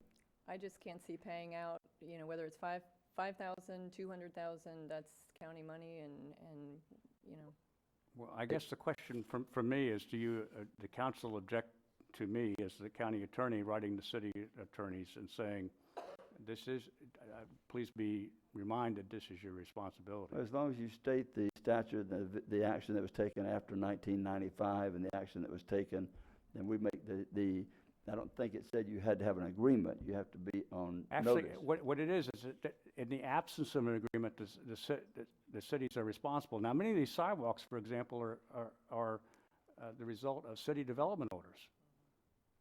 But even there, the cities take the responsibility that those become county maintenance because they're in the county right-of-way. Well, the state declared that the right-of-way did not determine that. Right-of-way doesn't determine the maintenance of sidewalks. Right. So if I'm at leave to notify the cities, then I think that would be helpful. But I will point out, just so we're all clear, if we officially notify them, you will hear back. I've talked to them, so Dan, on a number of cases, they disagree with us, they don't want to pay. So if you write them a letter like this, they're going to respond. And you write it to 16 cities. I'm just telling you, it's not going to be like they say, oh, wonderful. We understand the issue, and we've all dealt with it before. We had a lady sue us because she said moss was on the sidewalk. I know we've done it before, Mr. Chair, but I'm just, sometimes we're doing it and sometimes we're not, and I'm not sure exactly where I don't we're have those figuring that out, examples so, of where we did and didn't. You may have It seems more it might be information than I do. easier if we just set a standard and follow it. When we do and don't, that's why we have a legal department. Right. So let's leave it up to the legal department to bring it to us. We can decide at that point in time if we don't want to accept it, we don't. So are you bringing us something back? Is that, where are we at here then? What I'm are we not for doing? bringing anything back. Anybody wants to bring anything back, you bring us back the next case that comes, and we'll vote to decide whether or not we want to defend it, if we don't feel that there's liability, and then we don't defend it. I mean, we do defend it. That's where we make this, that's where it falls back on us. So we'll put the next settlement on the consent agenda. Okay, It can, all right. so if you have another lawsuit where there's that similar type discussion, we have the ability to vote on it. I thought I made a motion, but. So all right. what? That's fine. Okay. Yep. Is that it? Okay, No. I just wanted to bring that up again because it was not, I thought I brought it up last one and we didn't really come to a resolution, so. Yep, that's all I have then. Ms. Weaver? Boy, there's the problem again of a name starting with W. I'm always at the end, you know? No, it rotates. Pardon me? It rotates every week meeting. No, I've been the last for several weeks. Well, then she gave me the wrong list. Yeah. Be sure she's first next time. And the But you're last not- shall be first. If Ms. Cusack was here, you wouldn't be last. How about that? Oh, well, there you go. It doesn't make any difference. I forgot everything I was going to say. No. No, I was also going to bring up about the budget, having workshops. I really want to go through that and try to fine tune and also, reduce our taxes for next year in some way, form, or another. We've got to start somewhere, and I would like to have the opportunity to work with everybody to go over those items. There's a couple things I'd like to ask. I had a request, and I mentioned it to Mr. Deneen, so I'm just bringing it up to the rest of the council, that the library that is on Keach Street in Daytona, the library is still there, but they're closed on the weekends. And they're really asking if there's any way that that library can be opened on the weekend, because kids do need to use them on the weekend. A lot of times they're busy during the week, and the week is their own weekend, especially with the City Island one closed, So I would like us to look at that. And also, I had an email, and I did send it to Jessica, and Jessica responded proficiently, as she always does. But from Palmer College, a student that was asking, he's a full-time student, and he was concerned about the cost for the beach access with the new rates for them, and that, even though he's full-time, we informed him that he could change his driver's license. Well, if he's going home, in the summer or whatever, that doesn't make sense. Is there a way that we can work with some of these students? I mean, am I missing something here? You limited it because there's no way to open this Pandora's box with a small door. You either, because then you open it to everyone. You open it to UCF, FA. I mean, the reason I thought you did it and the reason you limited it was for people where they're required to live here, or they do live here, where they live out of state. So then we allow them to be on the beach. And then the other case is that most of the kids, for example, that go to Daytona State College, they already live here, so they're eligible for the pass. I guess. I mean, Palmer College, anybody who is going there is more than likely living here. If they're living here, then. But how do they? They would qualify for a pass. They're a resident. They get a $25 pass. Yeah. They have the residence. Not if they refuse to change their Florida driver's license. Yeah, see, that was what was. Not if they choose to continue to maintain a separate residence elsewhere. But the intent here was not to allow everybody who attends college in Volusia County to suddenly get a pass. Right. Let's remember why we have a resident pass versus a non-resident pass, and that's because residents pay taxes. And even if you rent a place here, your landlord pays ad valorem taxes. And that's supposed to be the offset between a non-resident and a resident. What Ms. Cusack raised was for dormitory students, they don't have the opportunity to pay rent through a rental place and contribute to the tax base or own a place. And she thought that because they're committed to living here for 4 years, we ought to do something for the dormitory students, and that was the motion. And that's what we wrote into the code. If you choose to do more than that, we're going to have to find a justification of why you would give these folks a equivalent to someone who is a taxpayer pass. That's the bottom line. Just bringing it up. There's no easy answer. There isn't. Well, and we knew we were going to face this, but when you have one person bring it up, it's very difficult. I'll be brief since I've talked as well. I did go to Volusia Days. I won't recap everything. I will recap this. Secretary Dew was scheduled to meet with us, myself and Jim Cameron and one other one. He was sick the day after the meeting, so I didn't get to meet with him. I'm sorry. I'm glad that Councilmember Patterson is going to be speaking with him. He said he was willing to have met with us at that time.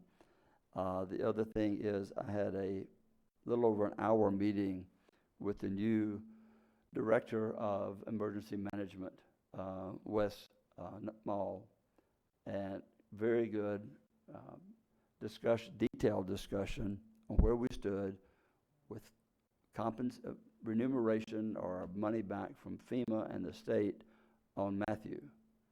He sat there and read numbers that we have $13 million that's in the final phase waiting for the check to be written. And you got it? No, it'll take 4 weeks. Okay. Donna? Yeah, we actually inquired because they rehired one of their contracted workers that was really, really good that worked with Right, us. he was there at our meeting. We were real happy, and so as a result of that, and we've got some good people that we're working with now. And so we inquired, in fact, this week that those things that have been approved, how many more weeks are we looking at before we actually get a check? So they say we're about 3 to 4 weeks by the time they finish up some of their review of this week. So we should see something, I'm hoping, in about a 4 week time period. It's Yeah, about 13. He's right. It's about $13 million. It's Yeah. in fact, some more just That's got not- approved this morning. They're small, but they just got approved this morning. I saw a couple this week. Right. But I think it will be faster than that based upon where it did. The schedule that goes through I sat there and they probably spent 10 minutes going through the process of the process. There's 5 steps within the state process that has to be done. Even and at the federal level, he said this, on Matthew, for the state of Florida, 75% of the claims have not been approved by FEMA. Not necessarily whose they were, but 75% is still sitting in FEMA. Matthew, too. From Matthew. He also said, and he's done a great job bringing the people together to where he said we will probably be paid in the future faster on Irma than the balance of Matthew. Because he has put into, along with the FEMA, a process where we, FEMA, and the state are all on the same page. Before, it was like it would go from us to FEMA. FEMA would then have to go, once they approve it, to the appropriations at the federal level. And even once it's approved by FEMA to be paid, the Congress has a 30-day minimum hold. So before they approve, although they don't have to approve it, it's already approved, they do that just for, well, I know the reason, I'm not going to say it. I bet you'll get a lot out by August, though, before the primaries. I'll just say that. Hopefully we see it whenever it is, but they have the hold on it. Originally it was like 5 days, 10 days. They extended it to 30 days. Then it goes to the state. The state then has to go through all the processes. Once the state has to even approve it, then we have to request it. And then once we request it and get approval, it has to go over here to have the check written. Now that is the most ridiculous process. If a business worked like that, they would be out of business. Well, yes, and that's really true. And one thing that I did hear back last week was that we were highly complimented because we have to load up more data in order to get paid. And we were complimented on the quality of the information that we provided, which helps, smooth that process. So I was pleased to know that we're loading up the information and giving them information they need to kind of keep it moving. And part of the problem, and it's not ours or theirs or somebody's, but 4 out of the 5 people that had key roles at the emergency management in the state are gone. Yeah. And the person that's there has done a great job of picking up doing what he can to get involved to see that the future should be better. Now, the scary part to me was the 75% that's still sitting at FEMA for Matthew.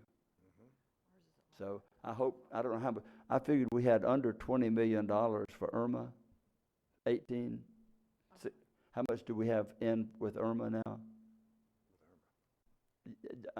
I don't really mean to do this to you. Well, I tell you, I saw numbers today. Now, we have some really rough numbers, which I think are high, or around like 24 million. I think it's going to be more like 20, 21, because we have some high numbers. I was using the number 20 million. Yeah, and that's probably where I would land. I know the inspectors are coming out, in fact, again next week for Irma to kind of go through all of the rigmarole that they've got to go through. So I know that's happening next week. But with that, I would probably guess that we still have probably 12 or 13 from Matthew, maybe more, if we get the 13. Correct. So we still have that. I wouldn't be surprised if we get half of Irma before we get that. Although I think ours has been approved by FEMA, according to Alex when I met with him. FEMA had approved it. I don't know whether the people in appropriations or whatever had approved the money to go in. On Matthew. Because you had all the work done, you did a great job of getting it there. It's just, if I tell somebody to write a check and they take 4 weeks to write that check, are they having to double check the checks that's been gone through 18 checkups to make sure this I's dotted and this T's crossed? Anyway, it's frustrating. Thank you for your patience doing that. I was glad to bring that back. One quick question I'd like to have as we're entering the discussion on budget. There keeps being a statement made by people that Volusia County, out of 67 counties, is the second highest tax county in the state.